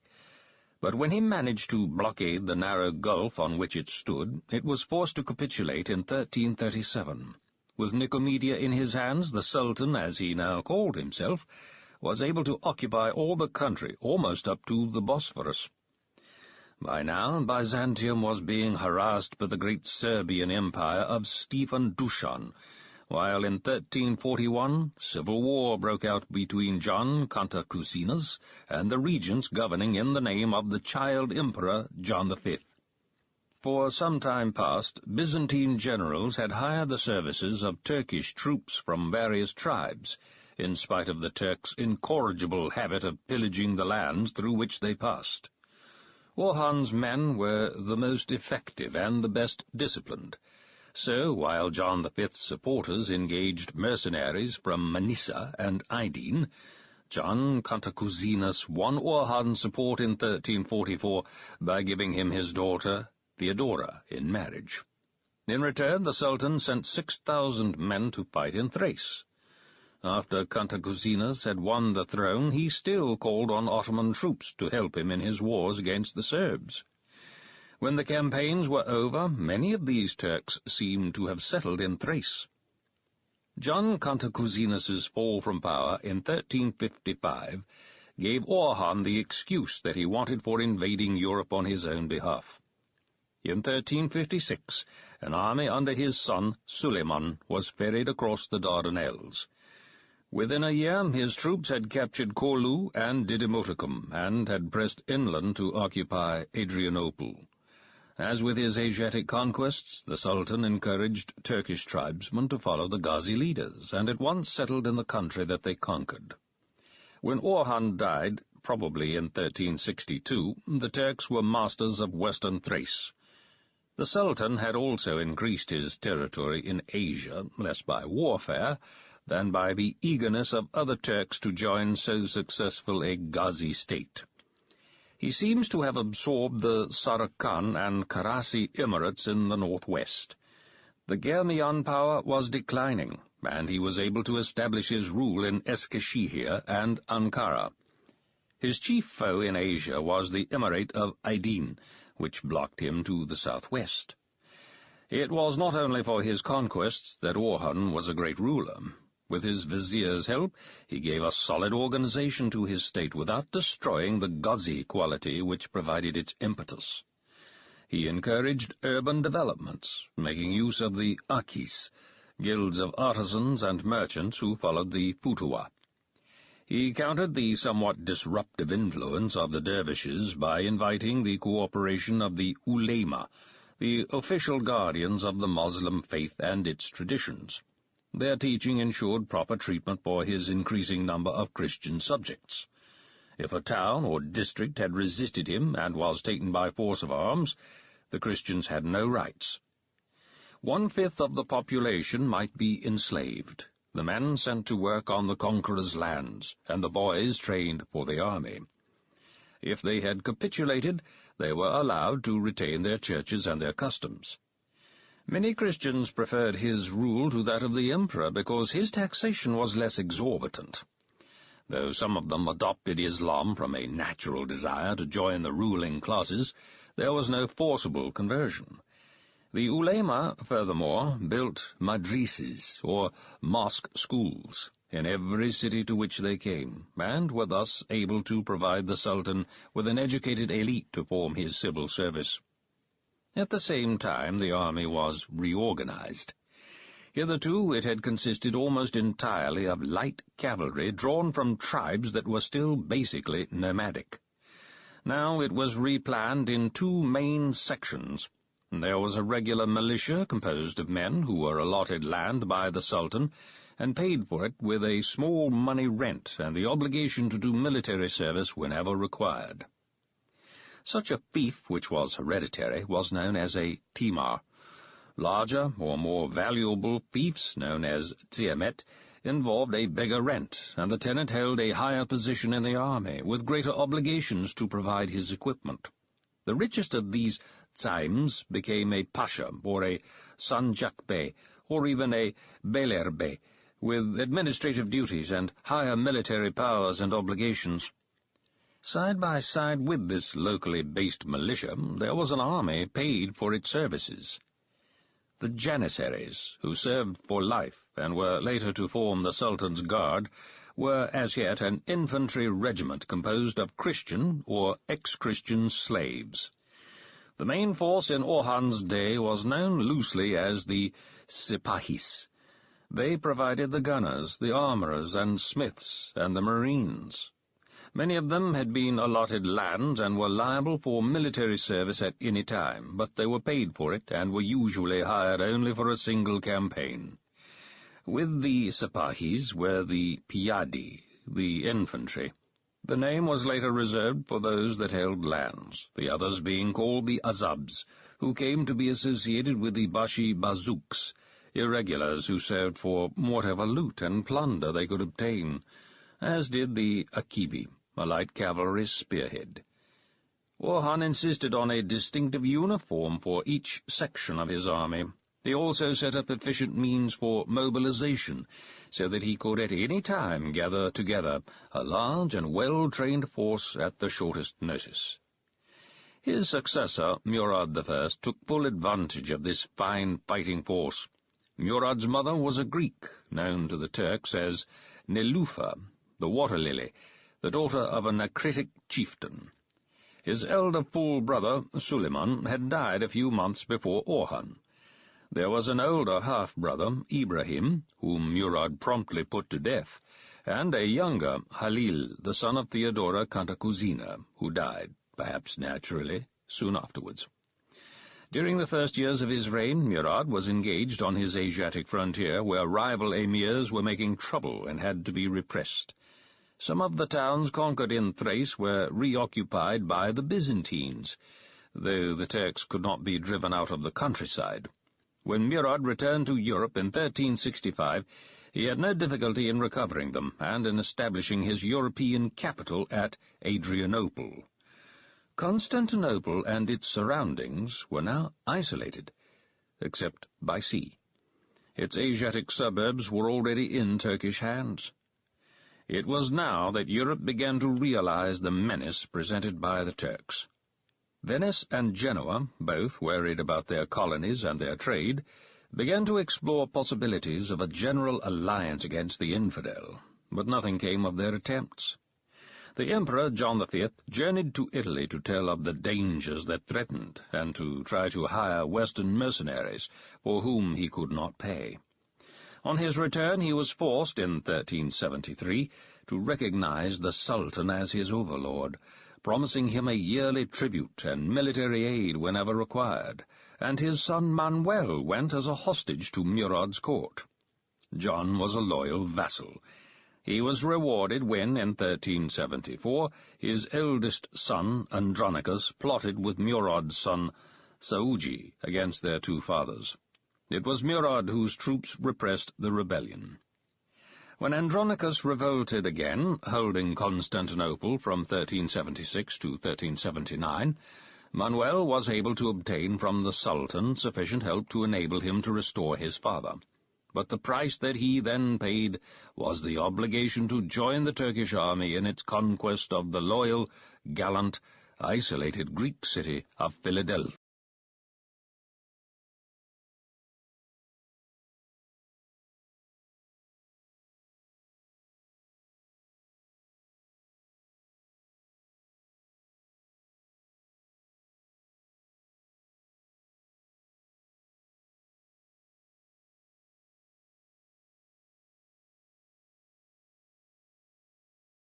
With fear and nervous energy. A second later it beeped again, and the lieutenant knew that dying Merck had lured them into a trap. The detonation sequence was counting down, and their fate, survival or death, would very likely be determined by the next order he gave. In the split second between beeps, his mind analyzed and evaluated the situation. The size of the blast from the explosives would be enormous, more than enough to destabilize the entire underground complex.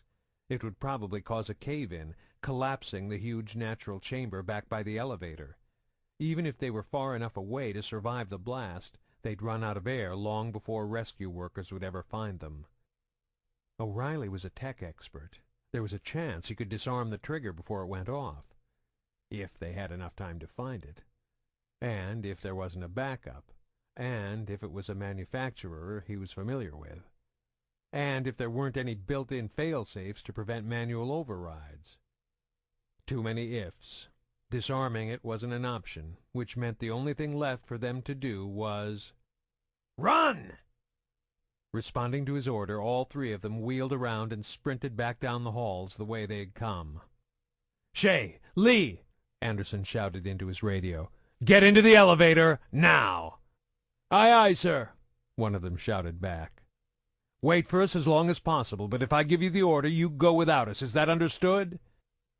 There was silence on the other end of the radio. The only sounds were the clomping boots and heavy breathing of the three Alliance soldiers sprinting down the hall. "Private, do you hear me? If I say go, you damn well go whether we're there or not." He was rewarded with a reluctant, "Understood, sir." They were racing through the halls as fast as they could run, slipping and skidding around corners in a desperate attempt to beat out the timer that could go off at any moment. There wasn't time to check for enemy ambushes. They just had to hope they didn't run into one. Rounding the corner into the room where Anderson had earlier ordered Shay and Lee to wait for them, their luck finally ran out. Gunnery Chief Da was in the lead, her long legs allowing her to eat up extra ground with every stride, and she had pulled a few meters ahead of her two male companions. She ran full speed into the room, and right into a spray of gunfire. The lone surviving Merc, a Batarian, was waiting for them. He must have stumbled into the room after Shay and Lee had pulled back to the elevator on Anderson's command. Since then he'd been waiting patiently, just hoping for a chance to extract some form of petty revenge. The force of the bullets picked Da off her feet and sent her crashing to the ground in a heap. Her forward momentum caused her body to somersault across the floor until she stopped, crumpled and motionless in the corner. Anderson was the second one into the room. He charged in with his weapon already firing. Normally, running straight at a stationary enemy with a loaded assault rifle was pure suicide, but the merc had foolishly kept his attention on Da as she'd tumbled and fell. He wasn't even looking in Anderson's direction. By the time he tried to spin around and fire back at his charging foe, the lieutenant was virtually on top of him, so close that even while running he was able to aim accurately enough to blow a hole in the Batarian's chest. O'Reilly arrived a split second later, coming to a stop when he saw Da lying in a rapidly spreading pool of blood. "Go!" Anderson shouted at him. "Get to the elevator!" O'Reilly gave a curt nod and took off, leaving Anderson to check on their fallen comrade. The lieutenant dropped to one knee and rolled her over, then nearly jumped back in surprise when her eyes flickered open. "Stupid bastard aimed too low," she said through gritted teeth. "Took me in the leg." Anderson glanced down and saw that it was true. A few stray bullets had penetrated the kinetic barriers protecting her torso, only to ricochet off the heavy plates of her body armor, inflicting no damage beyond small dents and discolorations. But her right leg, where the armor was thinner and the highest concentration of fire had drained the shields, had been reduced to pulp and hamburger. "You ever have a piggyback, Chief?" Anderson asked her, tossing his weapons to the ground and rapidly stripping off his own body armor. "I was never a piggyback kind of girl, sir," she replied, snapping off her belt and discarding every piece of equipment that wasn't strapped on. "Nothing to it," he explained, reaching down to help her into a sitting position. She still had her body armor on, but they'd already wasted too much time. "All you gotta do is hold on." He did his best to help her wrap her arms around his neck and shoulders, then stood up, momentarily staggering under the large woman's weight. He reached back to help support her weight, clutching her thighs and buttocks, while her arms locked around his collar in a fiercely strong grip. "Giddy up!" she grunted, doing her best to hide the agony the movement was inflicting on her mangled limb. Anderson took a few unsteady steps, struggling to find a way to move as quickly as possible while balancing the awkward load. By the time they emerged from the passage into the large stalactite-filled cavern, he had found an awkward but effective cadence somewhere between a gallop and a trot. And then the timer detonated. From the main laboratory in the heart of the research base, an enormous ball of heat, fire, and force burst loose, laying waste as it swept through the complex. Doors were warped and ripped off hinges, floors buckled, walls melted. Far away in the natural cavern, the effects of the explosion were felt in 3 distinct stages. First, the ground seemed to heave under Anderson's feet, sending him tumbling to the ground. Da screamed as her legs slammed against the floor, but her voice was drowned out by the second phase of the explosion, a deafening boom that echoed throughout the cavern and drowned out every other sound. The final phase was a wall of hot air, propelled by the blast, spilling out from the passage to roll over them, pinning them to the ground, burning their lungs and leaving them gasping for air. Anderson struggled to breathe, and for a second he nearly blacked out. He fought to maintain consciousness as the invisible hand squeezing his chest and pinning him to the ground slowly released its pressure, while the superheated air expelled by the blast dispersed itself throughout the cavern. They weren't out of danger yet. The force of the blast had rocked the cavern. The strings of artificial lights ripped loose, swaying wildly and casting bizarre, crazy shadows throughout the room. And though his ears were still ringing, he could plainly hear the loud, sharp cracks of stress fractures appearing in the walls and ceiling as the cavern began to collapse. "O'Reilly!" he shouted into his radio, hoping the 3 men in the elevator could still hear him. "This place is caving in. Get to the surface, now!" "What about you and Da?" The reply was barely audible inside Anderson's helmet, though from the tone it was clear the corporal was shouting. "Send the elevator back down after you get to the top," he snapped. "Now move! That's an order!" Not waiting for a reply, Anderson scrambled over to check on Gunnery Chief Da. She had passed out, the pain in her leg too much to bear on top of the physical trauma of the explosion's aftershocks. Summoning what was left of his strength, the lieutenant managed to stand up, slinging her over his shoulders in a fireman's carry. He began a desperate, staggering race to freedom as the chamber disintegrated around them.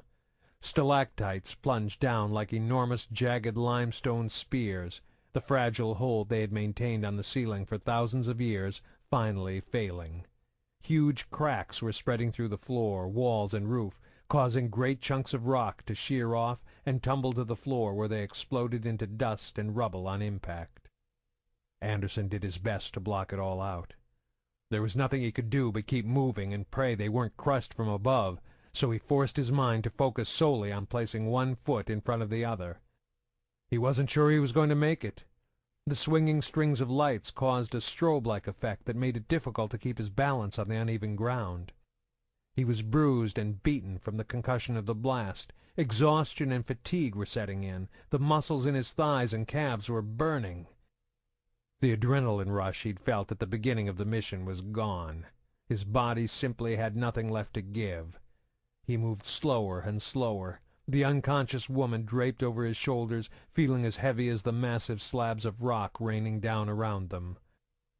When the elevator finally came into view, he wasn't surprised to see O'Reilly, Shea, and Lee still waiting for him.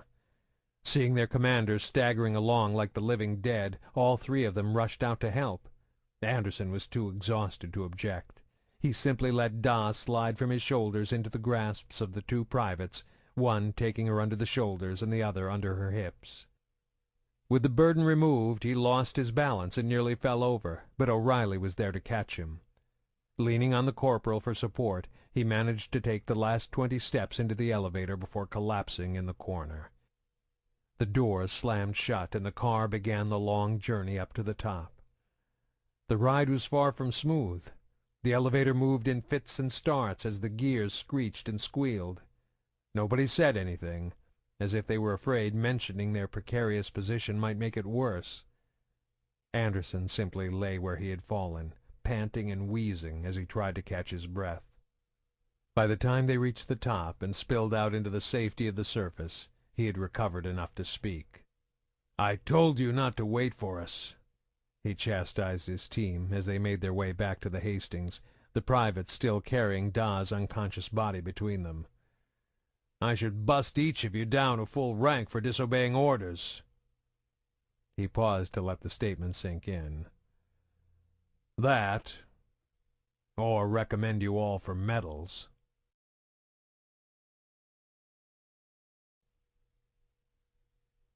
Chapter 4. First Lieutenant Collie Sanders was smart. She was one of the Alliance's top computer and systems technicians. She was attractive. Other soldiers at the base were always trying to pick her up when she wasn't on duty. She was young. At 26, she could expect at least another half-century of healthy, productive years ahead of her. And she knew she was on the verge of making the biggest mistake of her life. She glanced warily around the bar, sipping nervously at her drink as she pressed herself deeper into her small corner, trying not to draw attention. Average in both height and build, Collie's only really distinguishing feature was her shoulder-length blonde hair, a genetically recessive trait. Natural blondes were nearly extinct. But her hair was a dirty blonde, with streaks edging toward shades of brown, and there were still plenty of humans who dyed their hair blonde anyway. She didn't normally stand out in a crowd. That made it easy for her to escape notice here. The black hole was packed. Most of the crowd was human. Not surprising, considering the bar was an upscale establishment within walking distance of the spaceports on Elysium, the Alliance's oldest and largest colony in the Skyllian Verge. But at least a third of the patrons were made up of other species. Batarians were the most predominant. She could see their narrow heads bobbing on their sinewy necks among the crowd. They had oversized nostrils and large triangular noses that were almost flat against the face, the tip pointing straight down to their thin lips and pointy chin. Their faces were covered with hair so short and fine it looked like the soft velvet of a horse's nose, though the hair grew longer and thicker around the mouth. A flat stripe of ridged cartilage ran along the tops of their skulls and down the backs of their necks. But the most unique characteristic of the species was undoubtedly the fact that they possessed two distinct sets of eyes. One pair was set wide, in prominent bony sockets protruding from the corners of their face, giving their skulls a noticeable diamond shape. The second set of eyes was smaller and closer together, set higher on the face, just beneath the middle of the forehead. Batarians had a habit of looking at you with all four orbs simultaneously, making it difficult for a binocular species to know which pair to focus on during conversation. The inability to maintain eye contact was disconcerting for most other species, and the Batarians always tried to exploit this advantage in situations involving bargaining and negotiations. Like the Alliance, the Batarian government was actively settling the Verge, trying to establish a foothold in a region ripe for expansion. But the Black Hole currently played host to a number of other aliens as well. She saw several Turians among the crowd, their features largely obscured by the hard, tattooed carapaces of flesh and bone that covered their heads and faces like fierce pagan masks. She noticed the quick darting eyes of a small cluster of Solarians across the room. A pair of massive Krogan loomed in the shadows near the door, like prehistoric dinosaurs standing on their hind legs, guarding the entrance. A few rotund Volus waddled around the room, and a single Asari server, ethereal and beautiful, glided effortlessly through the crowd, moving from table to table while balancing a full tray of drinks. Kali had come here alone, but it seemed as if everyone else in the bar had arrived in a group. They were leaning on the bar, or huddled around the high tables, or milling about on the dance floor, or pressed up against the walls. Everyone seemed to be having a good time, laughing and chatting with friends, co-workers, or business associates. Kali was amazed they could even hear one another. The constant din from 50 simultaneous conversations rose up to the ceiling and crashed down over her like a wave. She tried to escape it by squeezing herself even farther back into her own little corner. When she'd first arrived, she had thought the presence of the crowd would be comforting. Maybe she could lose herself in the faceless mass of people. But the drinks at the Black Hole were as potent as their reputation, and even though she was only halfway through her second glass, her senses were already slightly dulled. Now there was too much noise, too much motion. She couldn't keep a fix on what was happening around her.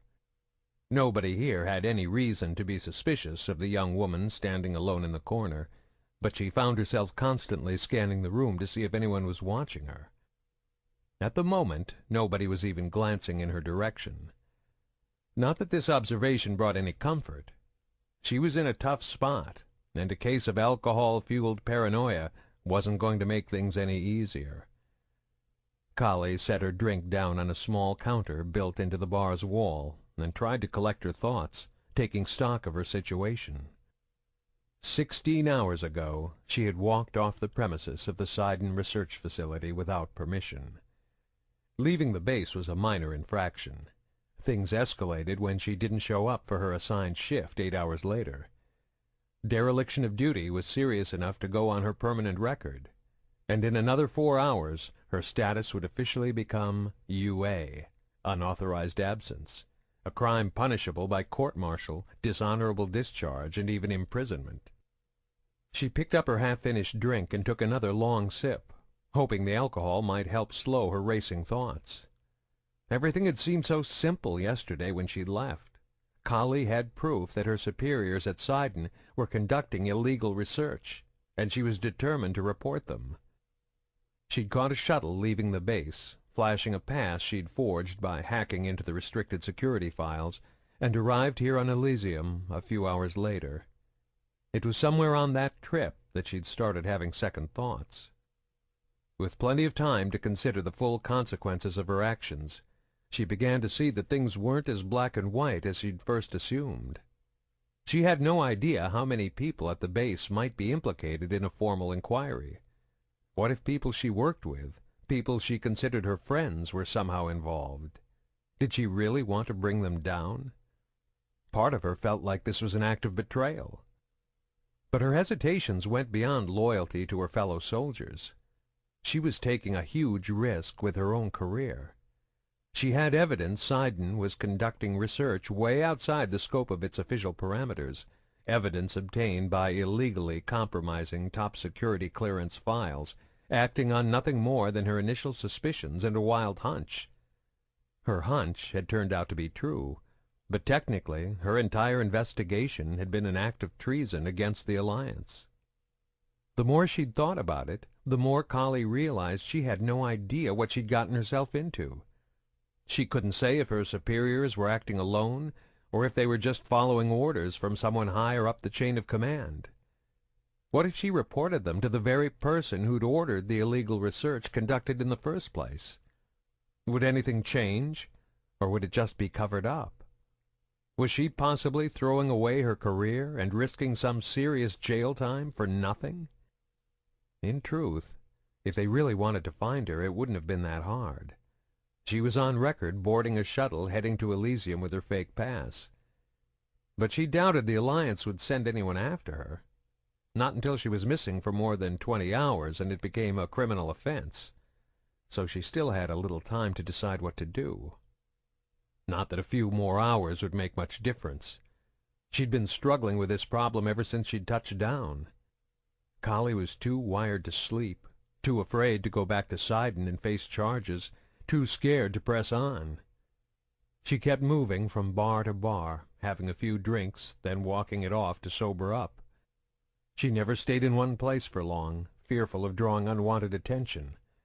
Her path took her from bar to lounge to club, as she hoped to find some sudden inspiration that would miraculously solve her problem.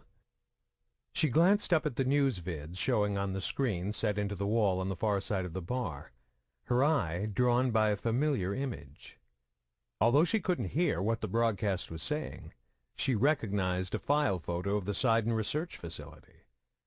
Puzzled, Kali furrowed her brow and squinted, trying to read the rapidly moving type skimming across the bottom of the screen. Alliance Research Base attacked.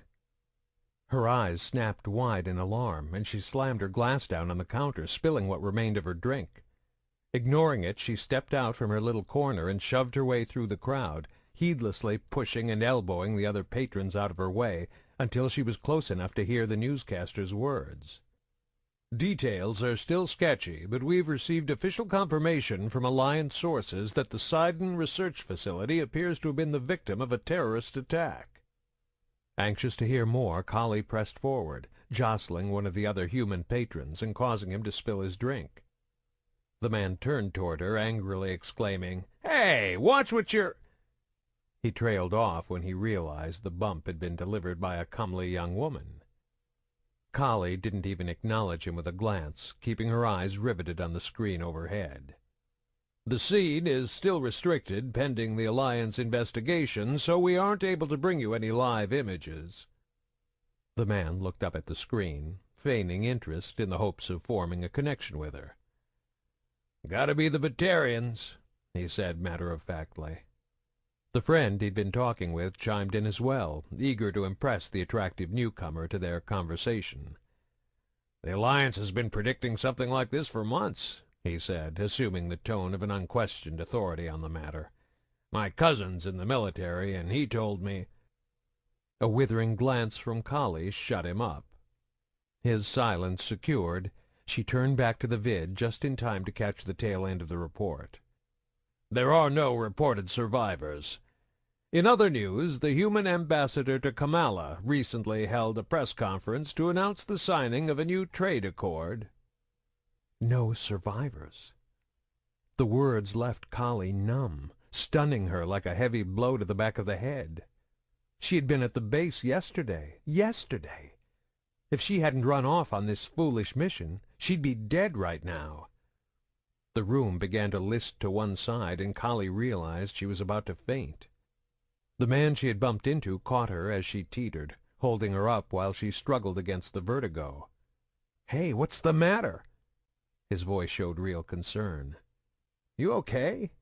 "Huh?" Kali muttered. not even aware that most of her weight was being supported by a complete stranger. The man helped her stand straight, then let go, though he was poised to leap in again if she fell. He placed a hand on her arm to comfort her, or maybe to help her keep her balance. "Did you know someone at the base? Did you have friends there?"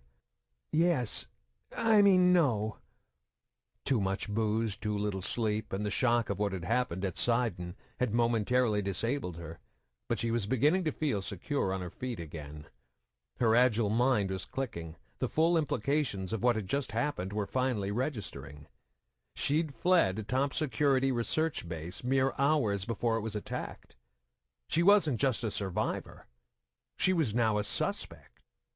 The two men were looking at her with a mixture of puzzlement and concern. She smoothly disengaged herself from the hand on her arm and gave them an apologetic smile. "I'm sorry. That story caught me off guard. I know people in the Alliance." "Anything we can do?" the second man asked. She got the sense his offer was sincere, just a nice guy looking out for a fellow human. But right now all she wanted was to get away without doing anything else that could make anyone remember her. No, I'm all right. Thank you, though." She took a step back as she spoke. "I have to go. I'll be late for work. Sorry about your drink." She turned and disappeared back into the crowd, heading for the door.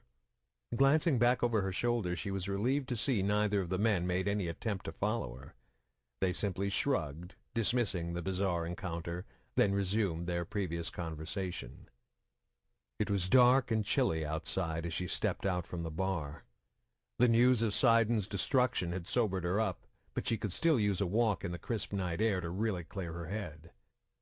The Black Hole was located on one of Elysium's main thoroughfares. It was still early in the evening, and the sidewalks were full of people. She moved quickly down the busy street, not heading in any particular direction, just feeling the need to be on the move. Her head was still spinning as she fought her way through the heavy pedestrian traffic. Slowly the paranoia began to creep back into her thoughts, until she shied away from every passer-by and jumped at every unexpected sound. She felt vulnerable out here with all these strangers, needlessly exposed. A deserted side street offered temporary refuge. She darted down the narrow alley, stopping only when she had gone to the end of the block. The noise of people and monorails coming from the main drag was now only a faint murmur. The news about Sidon changed everything. She had to reevaluate her situation. Had her disappearance somehow triggered the attack? It was hard to imagine it was mere coincidence, but she didn't see how the two events could be related. One thing was certain, they'd be looking for her now. She had to cover her tracks, find some way to book a flight off Elysium that couldn't be traced back to her. She'd need to find a fake ID, or bribe someone to let her board a ship illegally. If she stayed here much longer, someone was bound to... Kali screamed as she felt a heavy hand slam down on her shoulder. She was spun around and found herself staring into the chest of a terrifyingly large man with a vice-like grip. Looking up, she met his eyes, cold and hard. "Kali Sanders?" It was more an accusation than a question. Alarmed, she tried to take a step back, squirming and twisting away in an effort to break free. Her captor shook her once, roughly, and she winced in pain as his nails dug into the flesh of her collarbone. "Lieutenant Kali Sanders, you're under arrest on suspicion of conspiring to commit treason against the Alliance." In her surprise, it had taken Kali a second to realize what the man was wearing. Now she clearly recognized his uniform. Alliance MP. They'd found her already. He must have spotted her on the main road and followed her into the deserted alley. All the fight went out of her. Her head slumped forward as she surrendered to her fate. "I didn't do it," she whispered. "It's not what you think." He grunted as if he didn't believe her, but he did drop his hand from her shoulder. She could feel the skin beneath her shirt bruising already. Pulling out a pair of cuffs from his belt, he held them up for her to see. In a curt voice he ordered, "Turn around, Lieutenant. Hands behind your back." She hesitated, then nodded. Resisting would only make things worse. She was innocent. Now she'd have to prove it in front of a military tribunal. "Don't try to run," he warned. "I'm authorized to use lethal force if necessary." His words drew her attention down to the weapon on his hip, even as she slowly turned her back to him, complying with his commands. From the corner of her eye she was just able to make out the Ahil Syndicate-manufactured Striker pistol holstered on his hip. Her mind screamed out a warning, even as she felt the cuff slap onto her right wrist. The Hani Kedar P7 was the standard-issue pistol for all Alliance personnel, not the Striker. The realization came a millisecond after she felt the second cuff slap around her left wrist. Acting on instinct and adrenaline, Kali threw her head back violently. She was rewarded with a wet crunch as it smashed into the face of the fake Alliance MP. She spun around as the man dropped to his knees, momentarily stunned by her unexpected attack. His arms dangled limply at his sides, and a river of blood was pouring from his mouth and nose, creating a moist, dark stain on his face. The perfect target as she brought her knee up, inflicting even more damage to the injured area. The blow knocked him backwards, and he slumped down onto his side, gurgling and choking as the blood clogged his throat. His body twitched and he flailed his legs, trying to ward off his attacker. But Kali was remorseless. She didn't know who this impostor was, mercenary or assassin, but she knew if she didn't get away from him she was dead. Calling on memories of the hand-to-hand combat classes all Alliance personnel received during basic training, she easily avoided his feeble kicks. With her hands still cuffed behind her back, her feet were her only weapon. She danced around the prone figure, moving in so she could deliver the steel toes and heavy heels of her combat boots to the vulnerable areas of his head and chest. Her opponent rolled onto his stomach, trying to protect himself. Kali hesitated for a second, then spotted his hand fumbling at the holster of his gun. She leaped forward and stomped on his fingers again and again, turning his digits into a mess of broken bones and mangled flesh. She ignored the whimpers and burbling cries as the man tried to beg for mercy through blood and shattered teeth. He was still conscious, so he was still a threat. She kicked him hard in the temple, possibly fracturing his skull. His body spasmed once, then went limp. Another hard kick to the ribs evoked no reaction, assuring her he was really out. She dropped down onto the ground beside the body, moving quickly in case somebody came into the alley to investigate the commotion. The fake MP had cuffed her hands behind her back, but he hadn't done a very good job of it. The metal rings were loose enough on her wrists to allow Kali to slide them several inches up and down her forearms. There was just enough play that she might be able to get free. Squirming and struggling, she managed to contort her body enough to slide her chained wrists down past her hip bones and along the backs of her thighs to her knees. She rolled onto her back and side, twisting so she could pull her feet through. Her wrists were still cuffed, but at least they were now in front of her. Suppressing a gag reflex, she crawled on her hands and knees through the blood of her assailant until she was directly over his motionless body. He was still breathing in shallow, half-choked gasps. Kali let loose the breath she didn't even know she'd been holding. She felt no remorse over the savage beating she'd inflicted while fighting to save her own life, but she was glad she wouldn't have this man's death on her conscience. Training and adrenaline had saved her. That and the carelessness of her opponent. But as her adrenaline wound down and she took in the gruesome scene, she felt the first hints of panic. She was a soldier, but she'd never seen combat duty. She'd never encountered anything like this. "Come on, Sanders." The voice inside her head was that of her former drill instructor, though the words were her own. "You're not out of this mess yet." She gritted her teeth, determined to finish the job. Even so, Kali shuddered as she fumbled around the man's blood-soaked belt until she found the key to unlock her shackles. Releasing the cuffs proved even more difficult than sliding them around to her front, as she had to clasp the key in her teeth and try to fit it into the lock. But after several frustrating minutes she heard the click, and the bonds fell away from her left wrist. With one hand free, it only took another second to unlock the other cuff, and Kali was free. Kali took a quick look around, relieved to see nobody had stumbled into the alley yet. She grabbed the gun from the man's holster, checked that the safety was on, and stuffed it beneath her jacket and into her belt.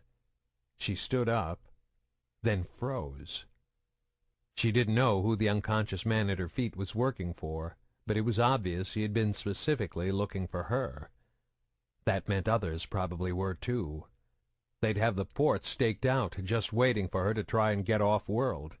She was trapped. She couldn't even go back to the main street, not with her clothes covered in blood. There was only one option left.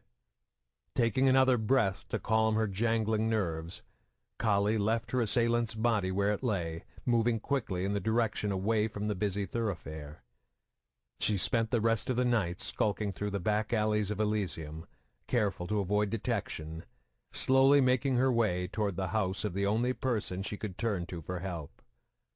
A man she promised her mother she'd never speak to again.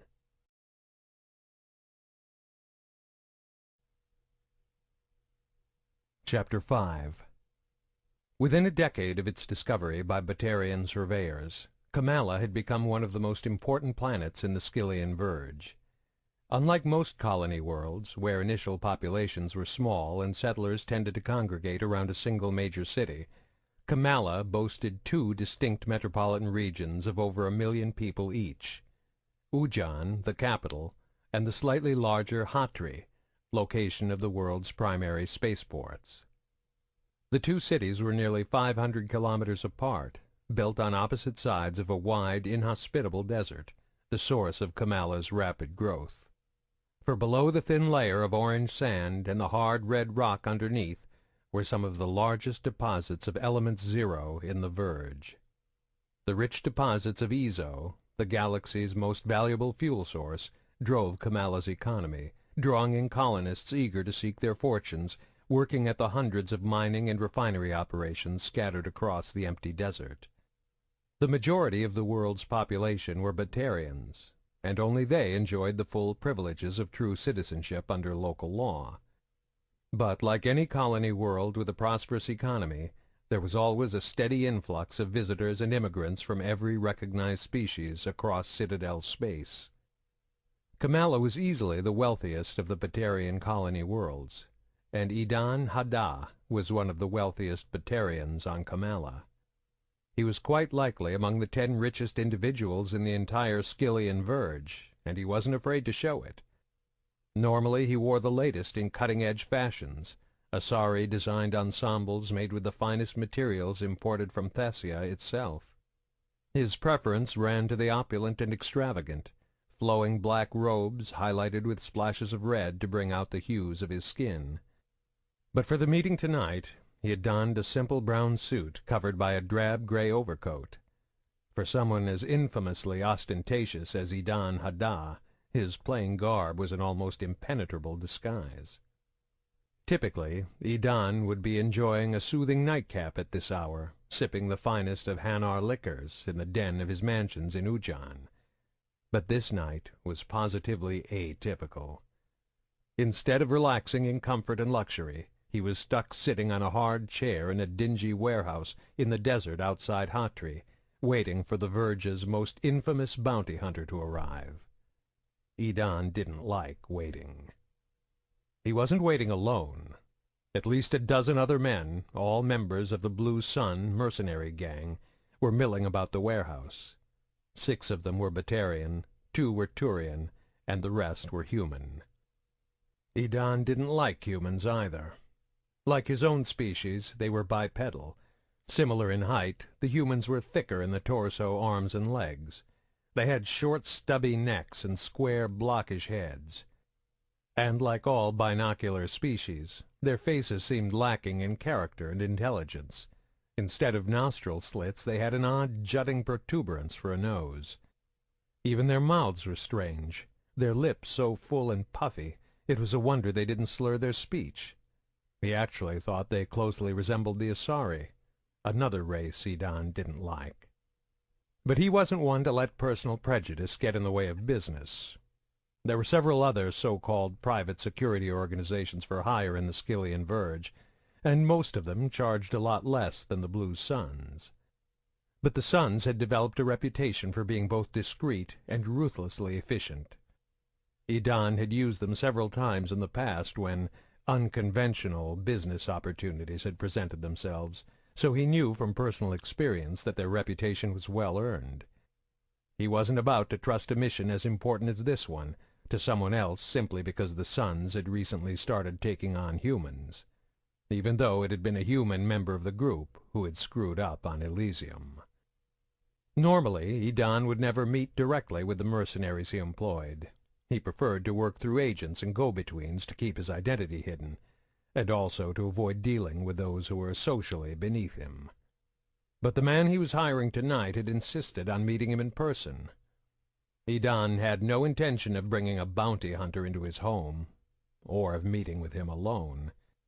So he donned the nondescript clothes, left his mansion, and traveled hundreds of kilometers by private plane to the outskirts of Ujan's twin city on the other side of the desert.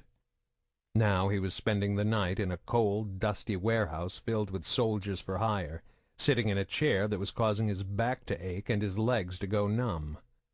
And the bounty hunter was over an hour late. But it wasn't as if he could change his mind. He was in too deep. The blue sons in the warehouse knew his identity. Now he'd have to keep them around as his personal bodyguards until this job was finished. It was the only way to make sure they didn't reveal his identity to the rest of the Blue Sun crew. What happened at Sidon was going to draw attention, and Idan couldn't take the risk of someone exposing his involvement. He also needed to make sure there were no loose ends that could link him to the attack, which was why he had agreed to this meeting. "He's here." Idan jumped slightly at the voice. One of the Blue Sons, a fellow Batarian, had crept up silently behind him and was now standing close enough to whisper in his ear. "Bring him in," he replied, quickly regaining his composure. The merc nodded and left the room as his employer stood up, grateful to be out of the comfortable chair. A moment later, the guest of honor finally appeared. He was easily the most impressive Krogan Idan had ever seen. At 2.5 meters tall and nearly 200 kilograms, he was large even by the standards of his reptilian species, but not enormous. Like all Krogan, the top of his spine was slightly curved, giving him a hunchbacked appearance. The effect was further enhanced by the heavy frill of bone and scaled flesh growing from his upper back, collar, and shoulders like a thick shell, from which his blunt head protruded. Rough leathery plates covered the crown of his skull and nape of his neck. His features were flat and brutish, almost prehistoric. He had no visible nose or ears, and his eyes were small and set wide on either side of his head, though they gleamed with a cruel cunning. A Krogan could live for several centuries, his or her complexion growing duller and darker with age. This one's skin was all mottled browns and tans, with almost no remaining trace of the pale yellow and green markings common to younger members of the species. A labyrinth of discolored welts and scars crisscrossed his face and throat, ancient battle wounds forming a disfiguring pattern, as if all his veins were on the verge of bursting through the surface of his skin. He wore light body armor, but he carried no weapons. Those would have been removed at the door, as per Idan's previous orders. Despite being unarmed, he still radiated an aura of menace and destruction. The Krogan walked with an odd, lumbering grace, a force of nature rolling across the floor of the warehouse, merciless and unstoppable. 4 blue suns escorted him in, 2 marching on either side. They were there to intimidate the bounty hunter and dissuade him from any aggressive responses if the negotiations went poorly. But it was clear that they were the ones who felt intimidated.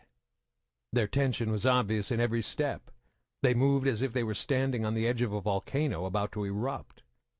One of them, a young human with a blue sun tattoo covering his left eye, kept reaching down to the pistol at his side, as if trying to draw courage from the mere act of touching it. Idan would have found their discomfort amusing if he hadn't been relying on them for protection. The Batarian decided he would do everything in his power to make sure this meeting went smoothly. As the Krogan approached, his lips pulled back in a snarl, exposing his serrated teeth. Or maybe it was a smile. He stopped a few steps away, still flanked on either side by the 4 mercenaries. "My name is Scar," he growled, his voice so deep it sent thrumming vibrations across the floor. "I am Idan Hadda," the Batarian replied, giving a slight tilt of his head to the left, a gesture of admiration and respect among his species. Scar tilted his own head in response, but he leaned to the right, a greeting usually directed at inferiors. Idan bristled involuntarily. Either Scar was insulting him, or the Krogan didn't understand the significance of the gesture. He chose to proceed as if it was the latter explanation, though from what he knew of Scar there was a good chance it was the former. "I don't normally agree to meet with the people I hire," he explained, "but in your case I chose to make an exception. Based on your reputation, your skills are worth bending the rules for." Scar dismissed the compliment with a derisive snort. "Based on your reputation, I thought you'd be better dressed. You sure you can afford me?" There were some shocked murmurs from the other Batarians in the room. Casting aspersions on the monetary worth of a social better was a grave insult among their culture. Again Idan wondered if Scar had done this on purpose. Fortunately, he was used to dealing with the less cultured species of the galaxy, and he wasn't hiring Scar because of his renowned etiquette. "Rest assured I have sufficient funds to pay you," he replied, his voice calm and even. "It is a simple job." "This have anything to do with the Sidon base?" Idan's inner eyes blinked once, registering his surprise. Negotiation was a subtle dance of deception and misinformation, each party holding secrets from the other in an effort to gain the upper hand. And Idan had just slipped up. His involuntary reaction had revealed a fact he'd meant to keep hidden, if the Krogan was smart enough to pick up on it. "Sidon? Why would you think that?" he asked, keeping his voice carefully neutral. Scar shrugged his massive shoulders. "Just a hunch. And my price just went up." "Your involvement only requires you to find and eliminate your target," Idan countered. His voice gave nothing away, but inside he was silently cursing himself for losing the first round of bargaining. "Target? Just one?" "Just one. A female human." The Krogan turned his head from side to side, scanning the dozen or so Blue Sun mercs scattered about the warehouse. "You've got a lot of men here. Why don't you make them do your dirty work?" Idan hesitated. He preferred to ask the questions. He didn't like answering them. He was wary of making another mistake in their negotiation, but even his reluctance gave away more than he intended. Scar barked out a laugh. "These Hakors screwed it up, didn't they?" Every merc in the warehouse tensed up at his words, confirming them as fact. Not that it mattered. Somehow Idan knew Scar would see through any false denial, so he simply nodded, conceding another point to his opponent. "What happened?" the Krogan wanted to know. "I hired the Blue Suns to find her and bring her in for interrogation," Idan admitted. "One of them spotted her on Elysium. They found him several hours later crawling around a side street looking for his teeth." "That's what happens when you're too cheap to hire a real professional." One insult too many. The man with the tattoo whipped his pistol out and slammed the butt against the side of the Krogan's skull. The force of the blow rocked Scar's head to the side, but it did not knock him off his feet.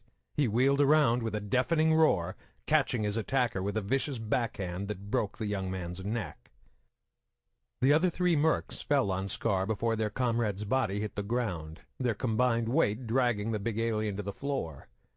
Before the meeting, Idan had given them strict orders not to kill Scar unless absolutely necessary. He needed him to track down the missing woman. So instead of shooting the bounty hunter, all 3 were piled on top of him, pinning him to the ground as they tried to pistol whip him into unconsciousness. Unfortunately, nobody had told Scar he couldn't kill them. A long, jagged blade appeared in his hand, materializing from some secret hiding place in a boot, belt, or glove. Idan jumped back from the fray as the blade gashed open the throat of one merc. The return arc sliced through the vulnerable joint between the knee and thigh in the body armor of a second, severing his femoral artery.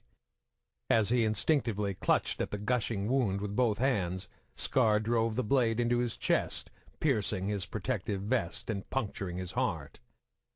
The blade momentarily stuck in the rib cage as the Krogan tried to pull it out, giving the last surviving merc, another human, the chance to roll away from the pile and scramble to his feet, safely out of the knife's range. The human whipped out his pistol and pointed it at the gore-covered bounty hunter, who was still on the floor. "Don't move!" the man screamed, his voice cracking with fear. Scar's head snapped from side to side, ignoring the enemy in front of him as he took stock of the 8 other mercs in the warehouse. Every single one of them had their assault rifles trained on him, ready to fire. The knife dropped to the floor, and Scar raised his empty hands above his head as he slowly stood up. He turned to face Idan as the merc with the pistol took a few steps farther back, just to be safe. "So what happens now, Batarian?" Idan finally had the upper hand in their negotiations, and he was eager to press his advantage. "Maybe I should just order them to kill you where you stand." He kept his inner eyes focused on Scar, but let the other pair glance around the room to draw attention to the fact that the bounty hunter was surrounded. The Krogan merely laughed at the empty threat. "If you wanted me dead, they'd have shot me before I had a chance to pull my knife. But they didn't. You must have given them orders not to take me out. So I figure I'm worth more to you than a handful of dead mercs. My price just went up again." Even with a warehouse full of armed mercenaries pointing their weapons at him, the Krogan was perceptive enough to turn the situation to his profit. Underestimating Scar's intelligence was a mistake Idan vowed he wouldn't make again. He wondered how many other people had underestimated Scar in the past, and what it had cost them. "You could have made a lot of money in my line of work, Scar." He made no attempt to hide his grudging respect. "I make a lot of money in this line of work, and I get to kill people as one of my perks. So let's stop screwing around and make a deal."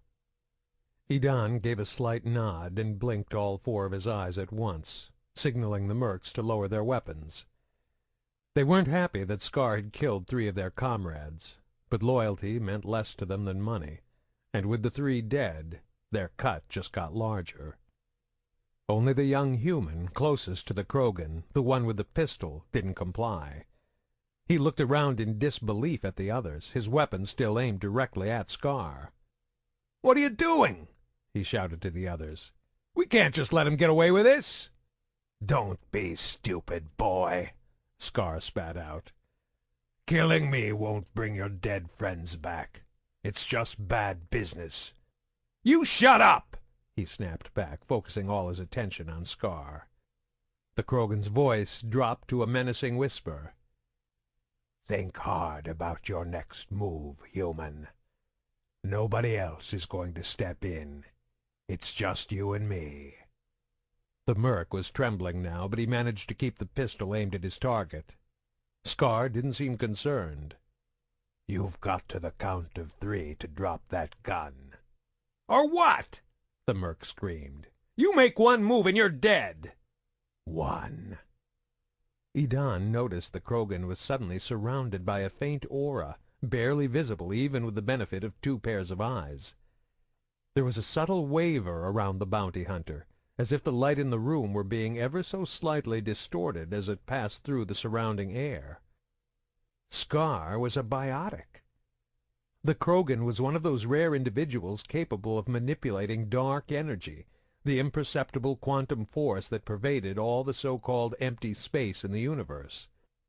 Normally too weak to have any noticeable effects on the physical world, dark energy could be concentrated into extremely dense fields by biotics through mental conditioning. With their natural talents augmented by thousands of microscopic amplifiers surgically implanted throughout their nervous system, biotic individuals could use biofeedback to release the accumulated power in a single directed thrust. which is exactly what Scar was doing, stalling for time as he gathered enough power to unleash it against the young man still foolishly holding a gun on him. But the merc didn't realize what was happening. Humanity didn't have any individuals with latent biotic abilities. Idan suspected he wasn't even aware such a power existed. But he was about to find out. Two. The merc opened his mouth to say something else, but he never got the chance.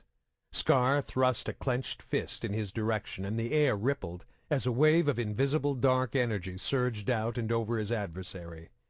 The unsuspecting human was picked up off his feet and thrown backwards several meters. He landed heavily on the floor, knocking the wind out of his lungs and sending the pistol flying from his hand. He was stunned only for a second.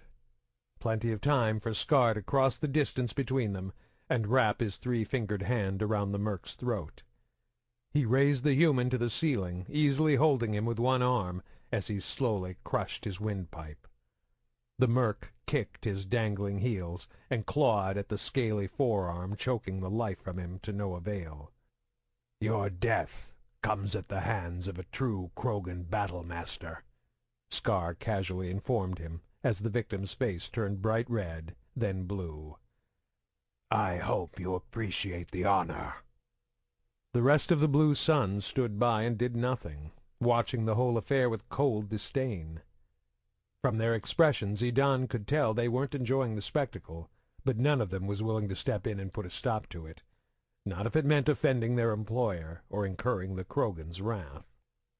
The merc's struggles grew weaker. Then his eyes rolled back up into his skull, and he went still. Scar shook him once, then gave a final squeeze, completely collapsing his trachea before dropping him disdainfully to the floor. "I thought you said he had to the count of 3, Idan remarked. "I lied." "An impressive display," Idan admitted, nodding his head in the direction of the bodies.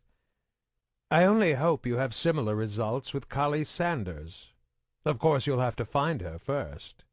"I'll find her," the Krogan replied with absolute conviction.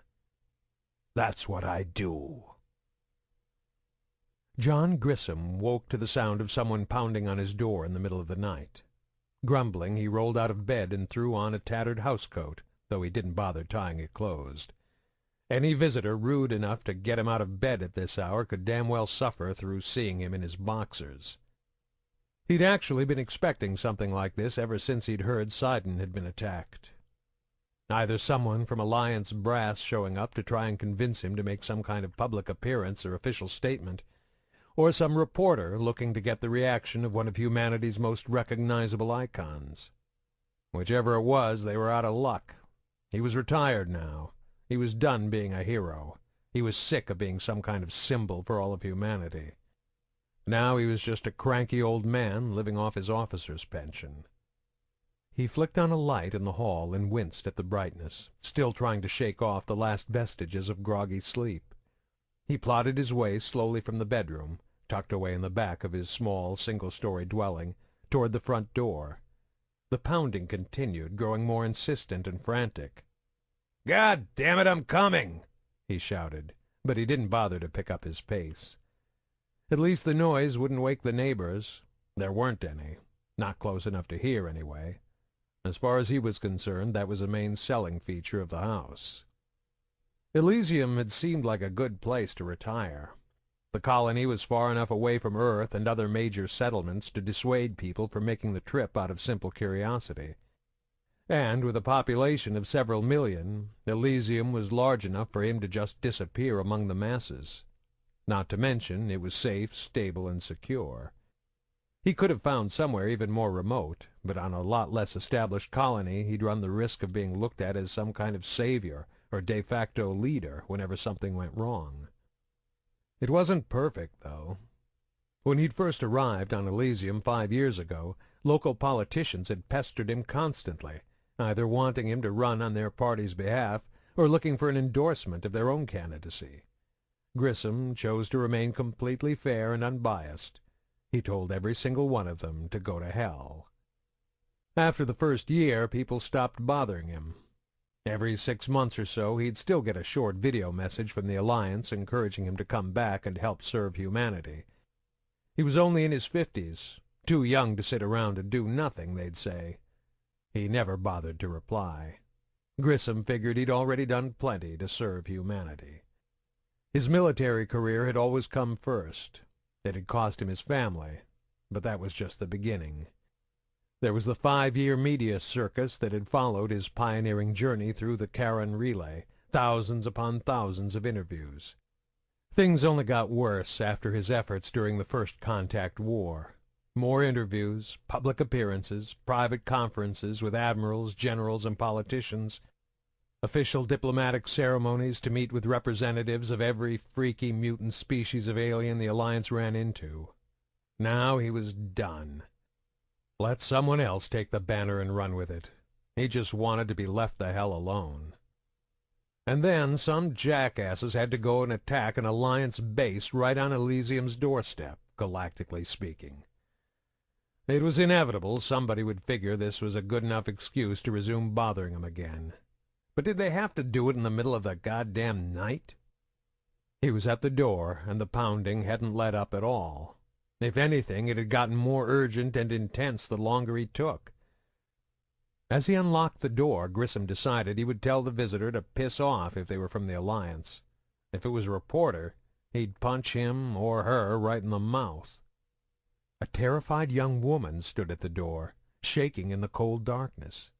She was covered in so much blood it took him a second to recognize her. "Collie?"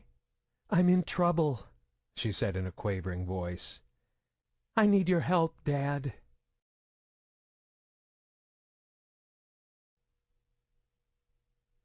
Chapter 6.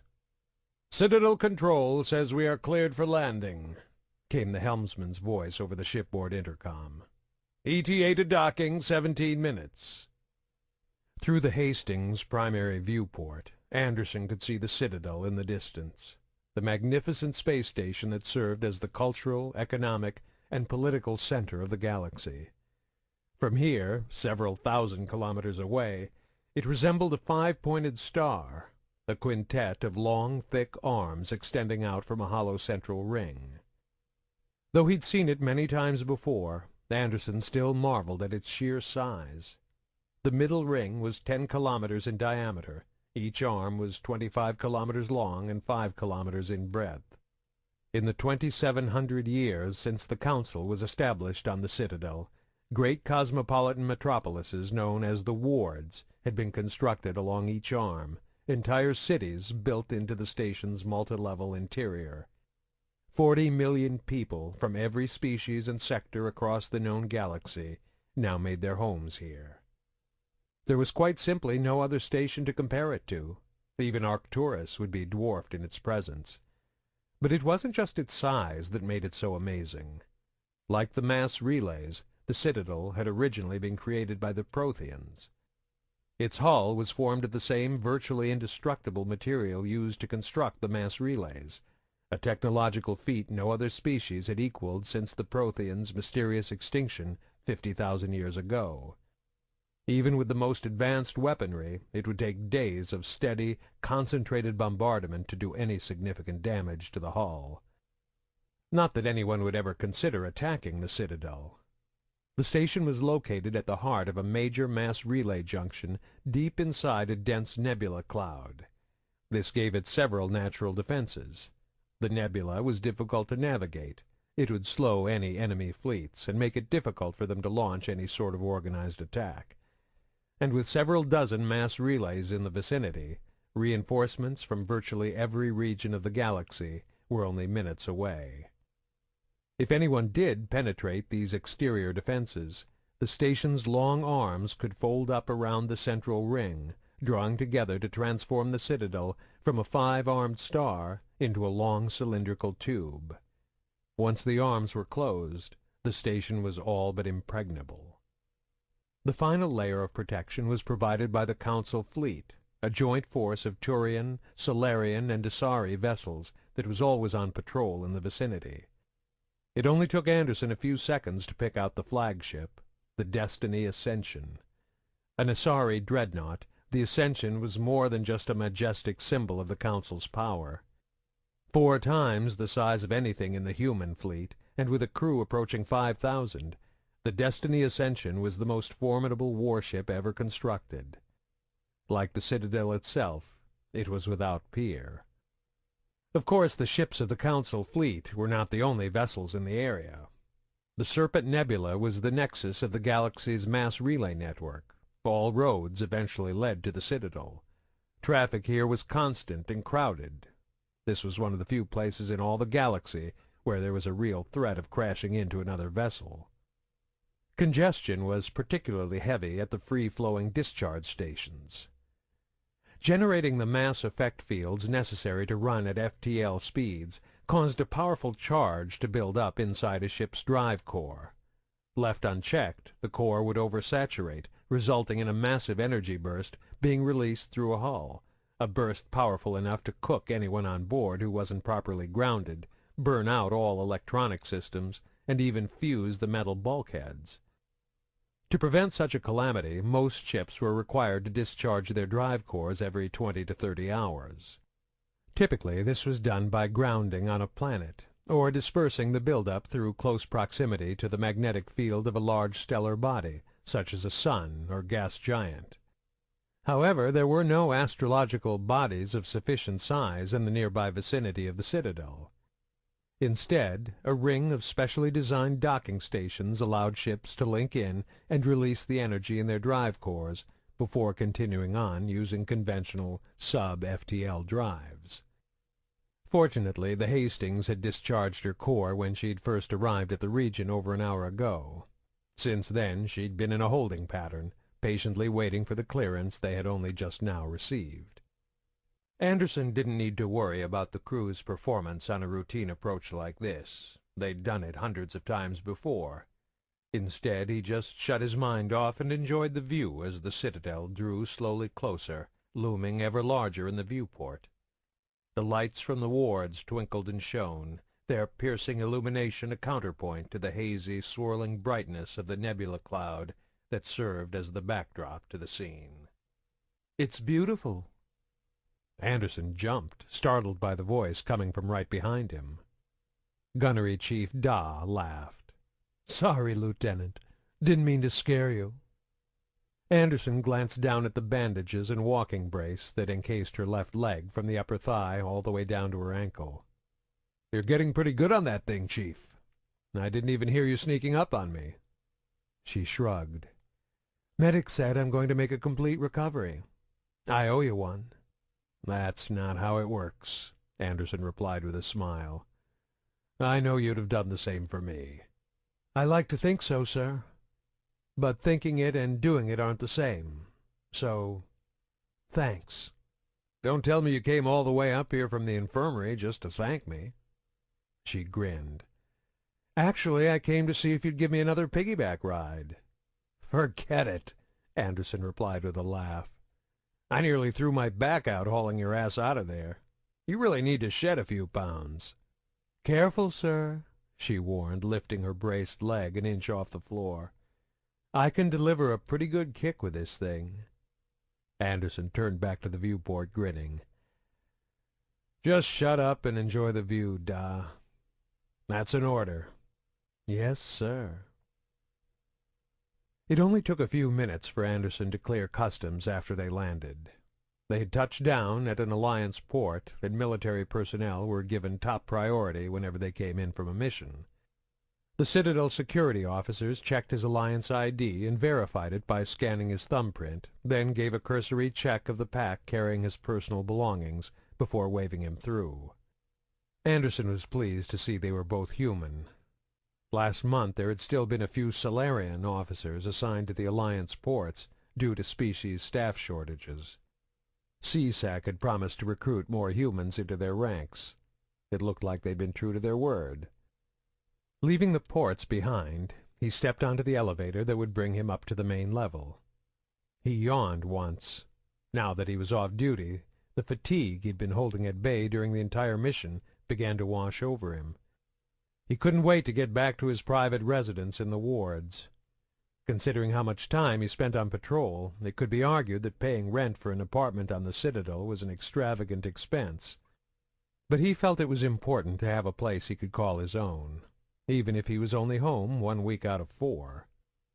The elevator stopped, the doors opened, and Anderson stepped out into the pandemonium of light and sound that was the wards. Throngs of people filled the pedways, individuals of every species coming and going in all directions. Rapid transit cars zoomed by overhead on the monorail, each one filled with commuters, students, and general gawkers taking the high-speed tour. The lower streets were packed with smaller ground transport vehicles weaving in and out of the designated thoroughfares, each driver in more of a hurry than the last. It was always rush hour on the Citadel. Fortunately, he didn't need to flag a driver down or head to a transit stop. His apartment was only 20 minutes away by foot, so he simply hiked his gear up over his shoulders and fell in with the mob, jostling and shoving with the rest of the maddening crowds. As he walked, his senses were under constant assault from an endless stream of electronic advertisements. Everywhere he looked there were flashing holographic images, futuristic billboards promoting 1,000 different companies on 100 different worlds. Food, beverages, vehicles, clothes, entertainment. On the Citadel, everything was available for purchase. However, only a handful of the ads were geared specifically to humans. They were still a minority on the station, and corporations preferred to spend their advertising dollars on species with a larger market share. But with each passing month, Anderson noticed more and more of his own kind among the hustling, bustling masses. Anderson knew that it was important for humans to integrate themselves with the rest of the interstellar community. What better place to do it than the Citadel, where all the disparate cultures in Council space were on display? That was the real reason Anderson kept his apartment in the wards. He wanted to understand the other species, and the quickest way to do that was to live among them. He reached his building, pausing at the main door to speak his name so the voice recognition system would let him in. His apartment was on the 2nd level, so he eschewed the elevator and lugged his pack up the staircase. At the door to his personal quarters he again gave his name, then staggered into the room and dropped his gear in the center of the floor. He was too tired to turn on the lights as he made his way through the small kitchen to the single bedroom at the back, barely registering the faint whoosh as the apartment door automatically closed behind him. When he reached the bedroom, he didn't even bother to undress. He simply collapsed on the bed, exhausted, but glad to be home. Anderson woke several hours later. Night and day meant little in the perpetual activity of the Citadel, but when he rolled over to check the clock by his bed, the digital readout said 1,700 hours. On human colonies and out on patrol, the Alliance still used the familiar 24-hour clock based on Terran Coordinated Universal Time, the protocol established in the late 20th century to replace the archaic Greenwich Mean Time system. On the Citadel, however, everything operated on the galactic standard of a 20-hour day. To further complicate things, each hour was divided into 100 minutes of 100 seconds, but each second was roughly half as long as the ones humans were used to. The net result was that the 20-hour galactic standard day was about 15% longer than the 24-hour day as calculated by Terran Coordinated Universal Time. Just thinking about it made Anderson's head hurt, and it played havoc with his sleep patterns. This was to be expected, given that he'd been preconditioned by several million years of Terran evolution. 3 more hours and the day would roll into tomorrow, when he was supposed to present himself to the ambassador for a debriefing on Sidon. He didn't have to be there until 10 o'clock, however, which meant that he had plenty of time to kill. He'd probably need to catch a few more hours of sleep before the meeting, but he wasn't tired now, so Anderson rolled out of bed, shed his clothes, and tossed them into the small laundry machine.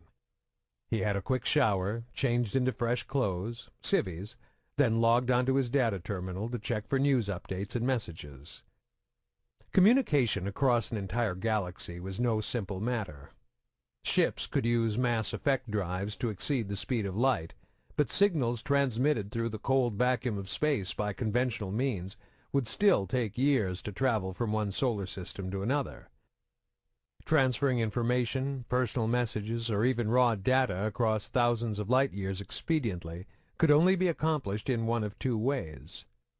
Files could be transported by courier drones, unmanned ships programmed to travel through the mass relays network by the most direct routes possible. But courier drones weren't cheap to produce or operate. Fuel was expensive, and if they had to pass through several relays, it could take hours for them to arrive at their destination. The solution wasn't practical for back-and-forth communications. The other option was to transmit data via the extranet, a series of buoys placed across the galaxy that were specifically designed to enable real-time communication between systems. Information could be sent by a conventional radio signal to the nearest array of communication buoys. The buoys were telemetrically aligned with a similar array hundreds or even thousands of light-years away, connected by the tight beam projection of a mass effect field, the space-age equivalent of the fiber-optic cables used on Earth in the late 20th century. Within this narrow corridor, signals could be projected several thousand times faster than the speed of light. Data in the form of radio signals could be relayed from one array to the next virtually instantaneously. Once the arrays were properly aligned, it was even possible to speak to someone on the opposite end of the galaxy with a lag of only a few tenths of a second. However, while the extranet's buoy arrays made communication possible, it still wasn't exactly feasible for the vast majority. Trillions of people on thousands of worlds were accessing the extranet every second of every day, overloading the finite bandwidth capabilities of the comm arrays. To accommodate this, information was sent in carefully measured bursts of data, and space in each burst was parceled out in a highly regulated priority system. Top priority in each burst was given to organizations directly responsible for preserving galactic security. Next came the various official governments and militaries for each and every species in Council space, then the assorted media conglomerates. Anything left over was parceled off and sold to the highest bidder. Virtually all of the unused space on every burst was purchased by extranet provider corporations, who then divided their allocated space into thousands of tiny packages that were resold to individual subscribers. Depending on the provider and how much an individual was willing to pay, it was possible to get personal updates from hourly, daily, or even weekly bursts. Not that Anderson had to be concerned about any of that. As an Alliance officer, his private extranet account received official bursts every 15 minutes. Piggybacking personal messages onto the official bursts was one of the perks of his rank. There was only one message waiting for him in his inbox. He frowned, recognizing the sender's address. It wasn't exactly a surprise, but he wasn't happy to see the file. For a second he considered ignoring it, but he knew he was being childish. Better to just get it over with. He opened the file, downloading a series of e-docs and a short pre-recorded video message from the divorce attorney. An image of Ib Haman, his lawyer, appeared on the terminal screen as the video began to play. Ib was a portly, balding man in his 60s. He was wearing an expensive-looking suit and was seated behind his desk in an office Anderson had become all too familiar with over the last year. "Lieutenant, I won't bother with the formality of asking how you're doing. I know this hasn't been easy for you or Cynthia." "Damn right," Anderson muttered under his breath as the message continued. "I've sent you copies of all the documents I had you sign the last time we met. Cynthia's signed them now, too." The man on the screen glanced down and shifted some papers on the desk in front of him, then looked back up at the camera. "You'll also see a copy of my fee. I know this isn't much consolation right now, but just be glad you two didn't have any children. It could have been a lot worse, and a lot more expensive.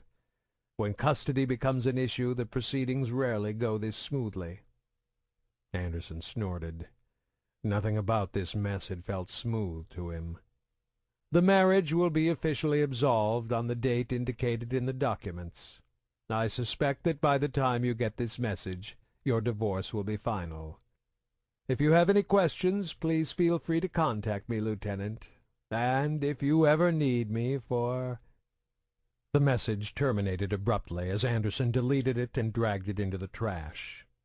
He didn't plan on ever talking to Ibn Haman again. The man was a good attorney, his prices were reasonable, and he'd been fair and unbiased throughout the divorce. In fact, he'd been nothing but the model of efficiency and professionalism.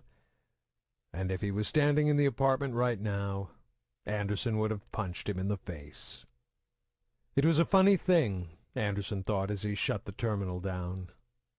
He'd just participated in two of humanity's oldest and most enduring customs, marriage and divorce.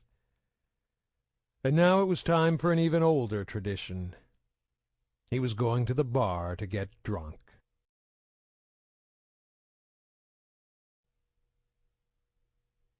Chapter 7. Cora's Den was the only bar within walking distance of Anderson's apartment. It wasn't exactly a dive, though it did have a certain seedy feel to it. That was part of its charm, along with supple dancers and stiff drinks. But what Anderson liked most about it was the clientele. At any given time, the Den could be busy, but it was never packed. There were plenty of more popular clubs in the wards where people could go to be seen, or to be part of the scene. People came here to eat, drink, and relax. Average, everyday people who lived and worked in the wards. The common folk, if you could call such an interesting menagerie of aliens common. Of course, even humans were alien here. Anderson was instantly aware of this as he came through the door. Dozens of eyes turned to look at him, many staring with open curiosity as he paused at the entrance. It wasn't that humans were particularly strange-looking. Species like the Hanar, translucent beings that resembled 3-meter-tall jellyfish, were the exception rather than the rule. Most of the spacefaring species in the galaxy were bipeds between 1 and 3 meters in height. There were a number of theories to explain this resemblance. Some were mundane, others highly bizarre and speculative. Given that most species at the Citadel had ascended to interstellar flight through the discovery and adaptation of caches of Prothean technology on planets within the same solar system as their respective home worlds, many anthropologists believed the Protheans had played some role in evolution throughout the galaxy. Anderson, however, subscribed to the most generally accepted theory that there was some evolutionary advantage to the biped form that resulted in its proliferation across the galaxy. The caches of technology were easily explained. It was only natural for the Protheans to study intelligent but primitive races that bore some similarity to themselves. The various species, such as humans, had evolved first, and then the Protheans had arrived to study them, not the other way around. The theory of parallel evolution was further supported by the fact that most life forms on the Citadel were carbon-based, highly dependent on water, and breathed a mixture of gases similar to those found on Earth. In fact, virtually all inhabitable planets in the galaxy were fundamentally similar to Earth in several key characteristics. They tended to exist in systems with suns that fit the Type G classification according to the traditional Morgan-Keenan system still used by the Alliance. Their orbits all fell in the narrow range known as the life zone. Too close to the sun and water would exist only as a gas. Too far away, and it would be permanently trapped in frozen form. Because of this, the time it took the home world of almost every major species to complete one orbit around its sun varied by only a few weeks. The Galactic Standard Year, an average of the Asari, Solarian, and Turian years, was only 1.0 times longer than Earth's. No, Anderson thought as he crossed the floor to an open seat on the bar.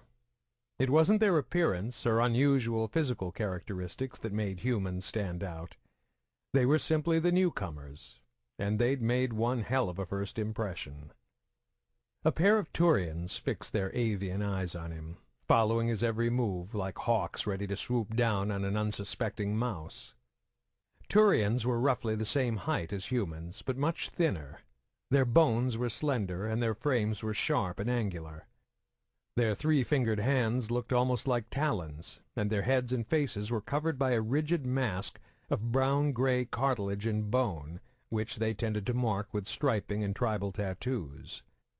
It flared out from the top and back of the skull in short, blunted spikes and extended down.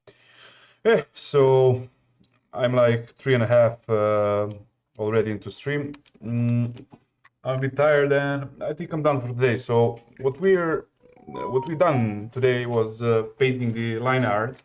So we actually removed all the black line art by painting with the color of the object that line art actually defines. And we're gonna do this lightened parts tomorrow, and after that we're gonna do soft shadowing, just a little bit, not too much. We're gonna keep it stylized as much as we can. And after that we're going for the background and effects and light sources and everything. So thank you all for watching. See you tomorrow and I love you all. Bye bye.